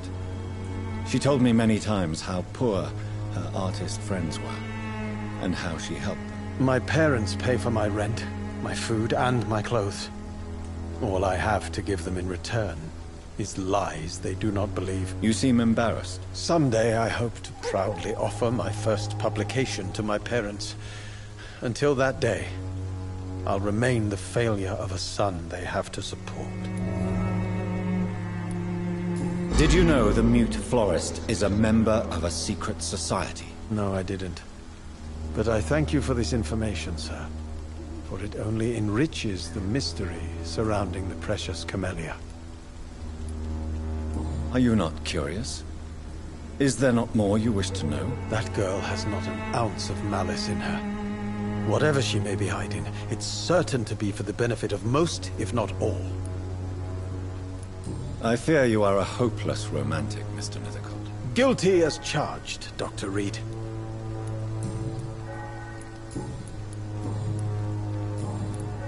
May I ask you a few questions about the district? Extraordinary part of town, is it not?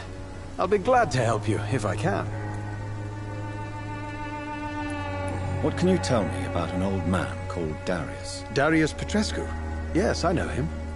At first, I thought he was only a small publisher. I invited him to publish my work, but his reaction was pretty clear. Not interested in your talent? Darius is an old political activist who takes delight in printing tracts and lampoons. Those communist activities only require mediocre writing skills. I'm looking for Dorothy Crane, a nurse who lives in this vicinity. Dorothy Crane. Oh, I love the name. The Crane of Whitechapel. Sounds very mysterious. But, sorry, no, never heard of her.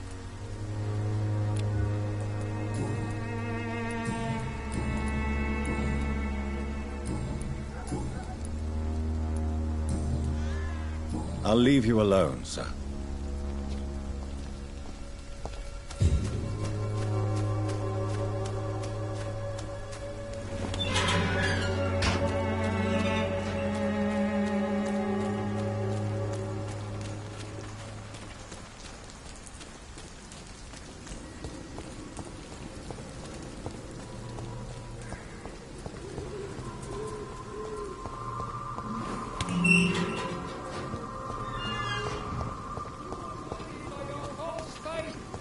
Imprisoned by your daily routine, unable to see the true horror around you.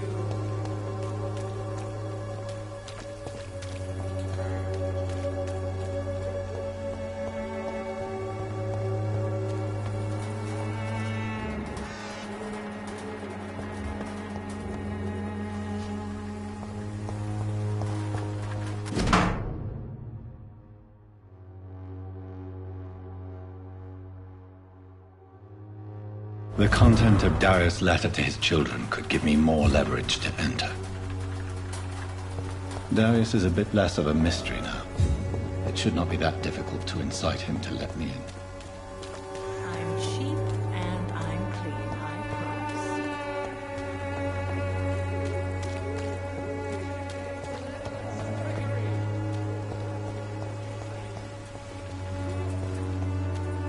promise. Cheap price, good quality. Come on, take a look. Don't be afraid.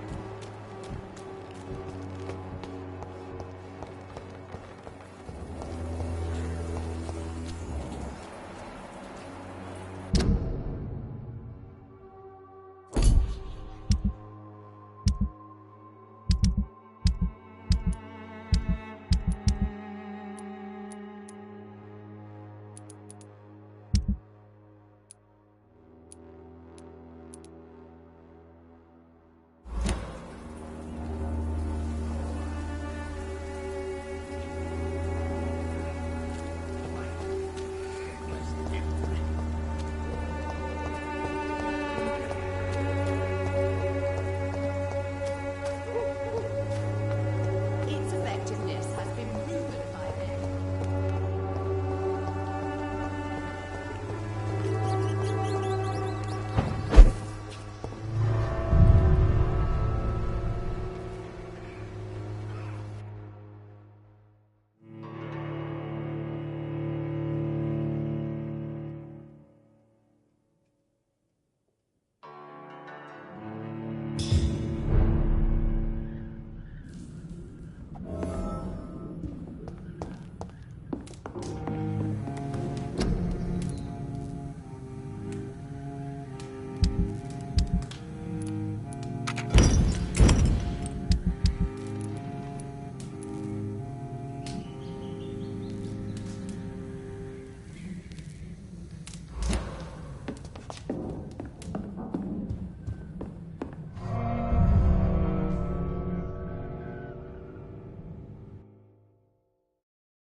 Cordial can be the answer to all your problems.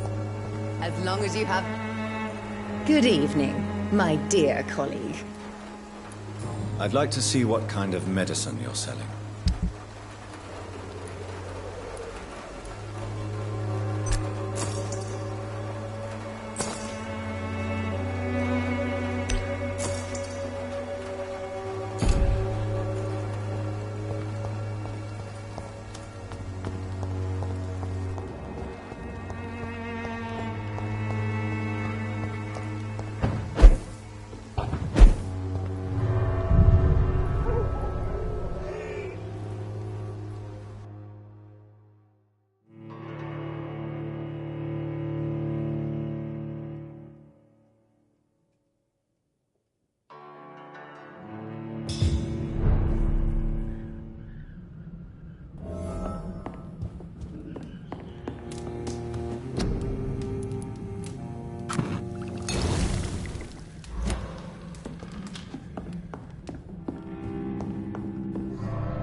Mr. Petrescu, just 1 minute, please. You again?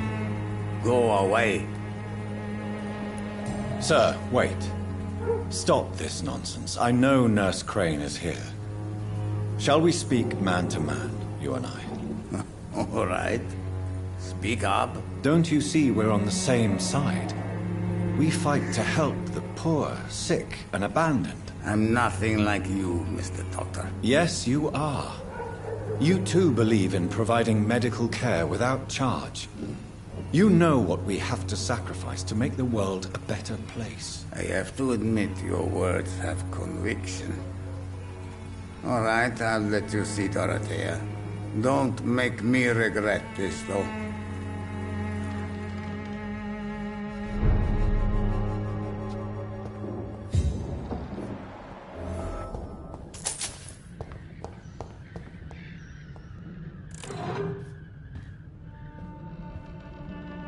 If you want to talk to Dorothea, you must go across the courtyard and take the stairs. We've not been formally introduced.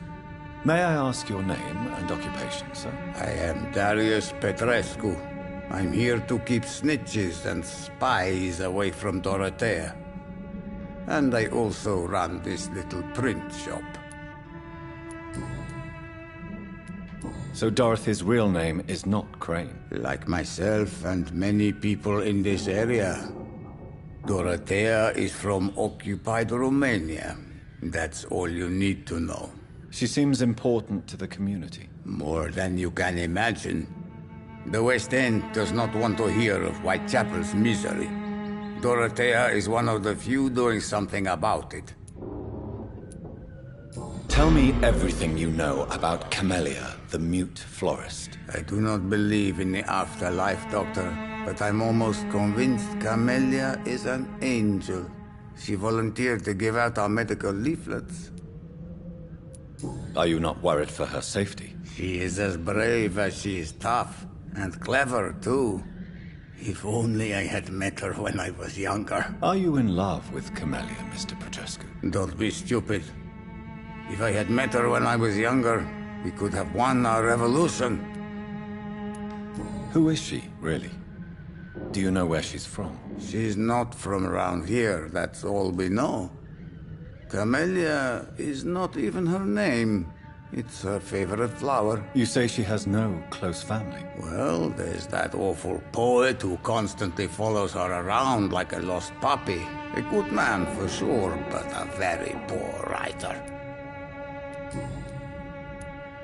Did you refuse to publish Richard Nethercott's previous works, Darius? Yes. His manuscript is as pompous as he is starched.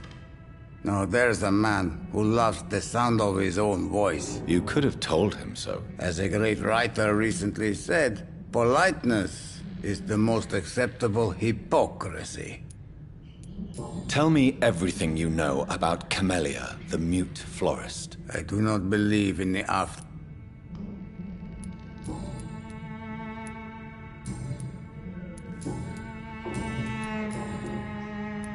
Do you have any family left, Mr. Petrescu? Children or grandchildren? Who knows? I have abandoned my people for so long, they might as well be dead. As dead as I am for them, I suppose. Don't be embarrassed, sir. If you must know, my own father disappeared many years ago, and I forgave him. It's quite awkward to talk about our families like this, but thank you, Dr. Reed. I appreciate your trust. This war won't last forever. Did you ever think of returning to your country now it's free? No. I have taught strength and determination to my sons and daughters. I'm an old, dying man who only has memories of better times to cherish. I know you fought for your country when it was occupied, Darius. Tell me more about it. I know my days are numbered, and I know I won't see my homeland again. But I fought for Romania all my life, and I will until my last breath. But Romania escaped the grasp of the Austro-Hungarian Empire. It's a free country again. But it's not the country I fought for.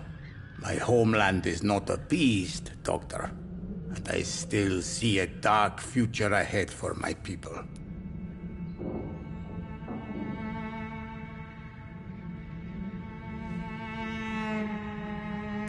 How did you meet Nurse Crane, Darius?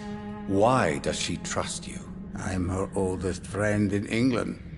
Dorothea and I share many ideas about this country and about the country we left. You mean occupied Romania, don't you? Even if not directly, I fought against your enemies. Really? Then perhaps you have more in common with Dorothea than meets the eye, Dr. Reed.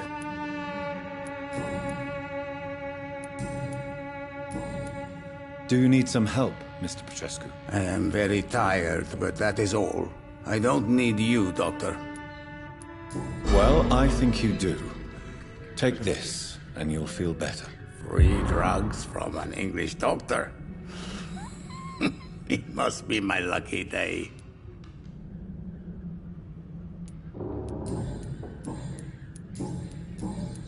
Goodbye, Mr. Petrescu.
What do we have here, nurse? Patient Raz Van Vasily. High fever running on 3 days.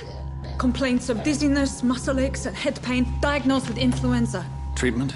Aspirin and salicin for the fever and discomfort. Liquids for dehydration, but he's having trouble keeping even water down. Thank you, nurse. Anything else I should know? He did lose consciousness this morning, but he's never had convulsions like these. He's not convulsing, he's choking. He's not getting any air. Scalpel! Hand me that scalpel! What can I do, Doctor?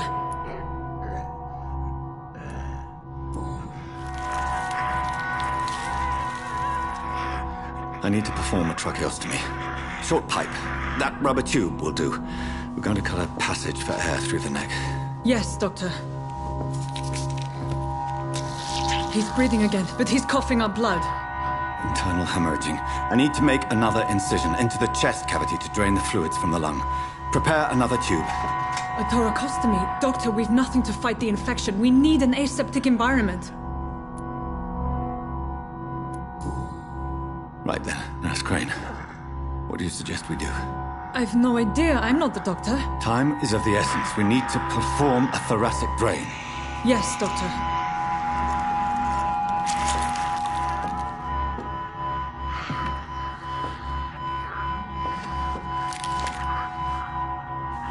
He's still bleeding, Doctor.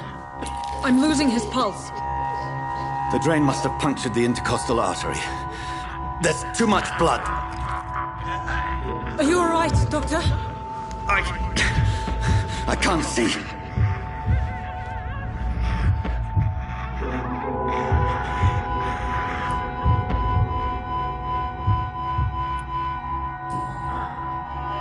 I must first suture the artery.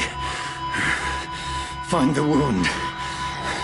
The source of the blood. Needle and thread, Doctor. Good. The stitches are holding. How's he doing? We're losing him. We've lost his pulse. He's dying, Doctor!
A dose of epinephrine, now. Yes, Doctor.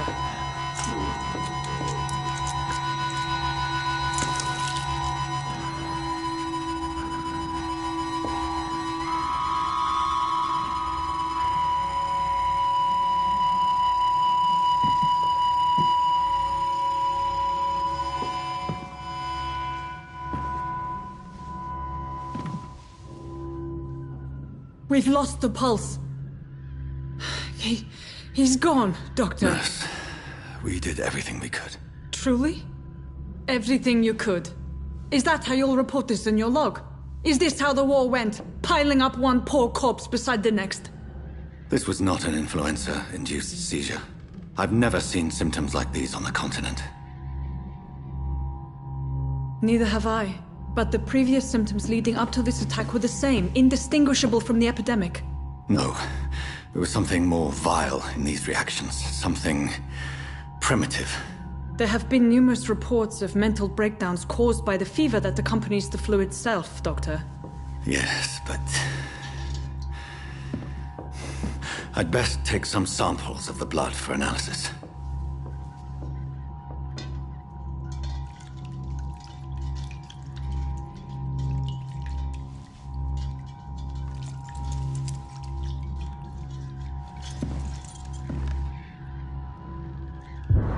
I doubt you're here to test my bedside manners.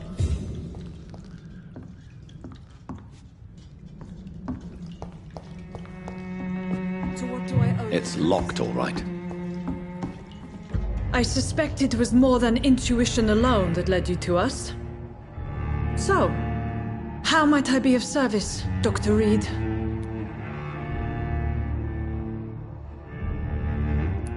I've come to put an end to this insufferable blackmailing, Dorothy. Doctor, you think your warnings scare me? I've stolen and plied, blackmailed and lied, but what else am I to do? I'm all these people have.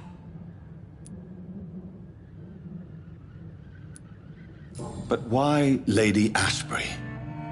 Why her, of all people? She's pristine and proper, all right. But that she-wolf in sheep's clothing murders the poor for sport. I have her where she belongs, and I'll milk her for all she's got. Dr. Swansea is a sensible and honest man. He wouldn't have refused your friend's care at Pembroke. It's easy for you to say, Doctor.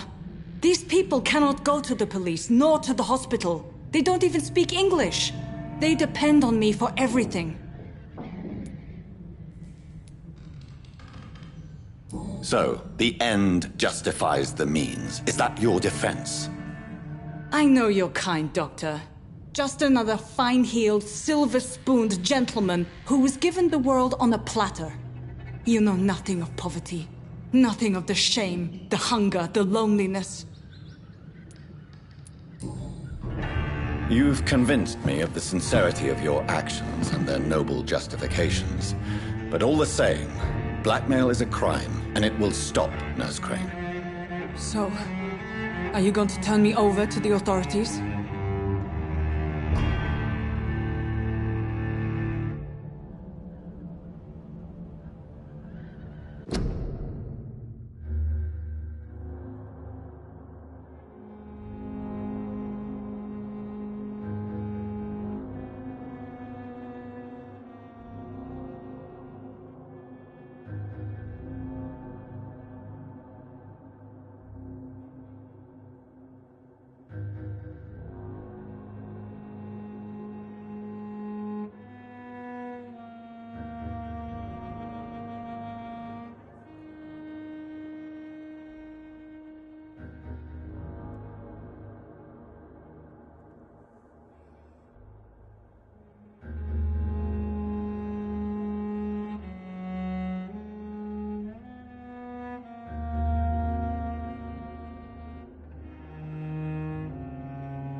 No. Your place is here. Jailing you would be an even greater crime. So, here is my proposition. I'll look the other way on your little enterprise. In exchange, you will resign from the Pembroke Hospital and provide me with medical supplies when the need arises. Dr. Reed! That sounds like a business proposition. My accomplice, then? No, just a privileged client. My research may require the occasional rare piece of equipment or ingredient. I'll pay good coin in exchange, fair and honest, to help finance your noble endeavors.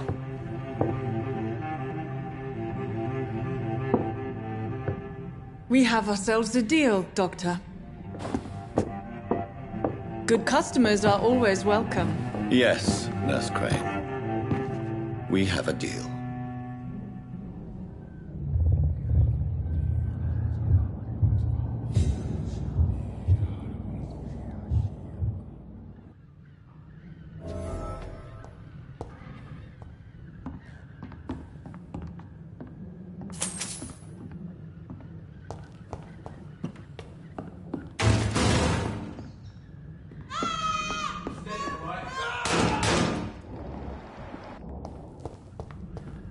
It's locked.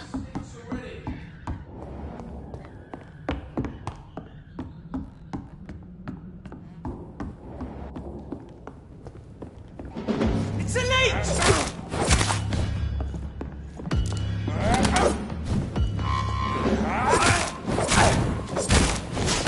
Christ! He's dead!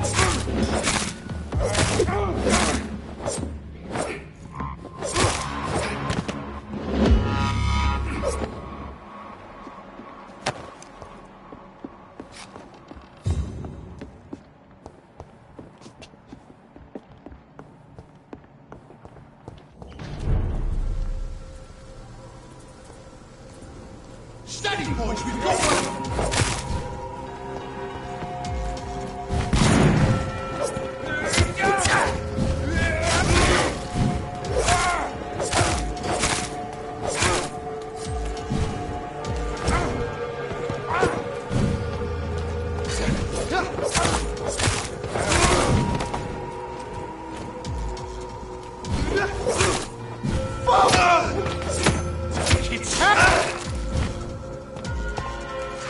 Kill you!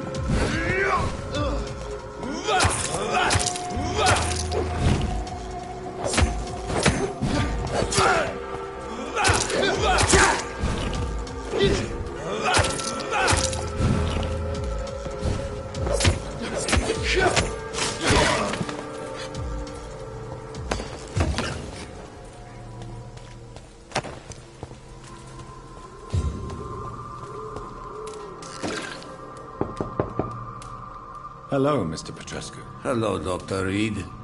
Come on in.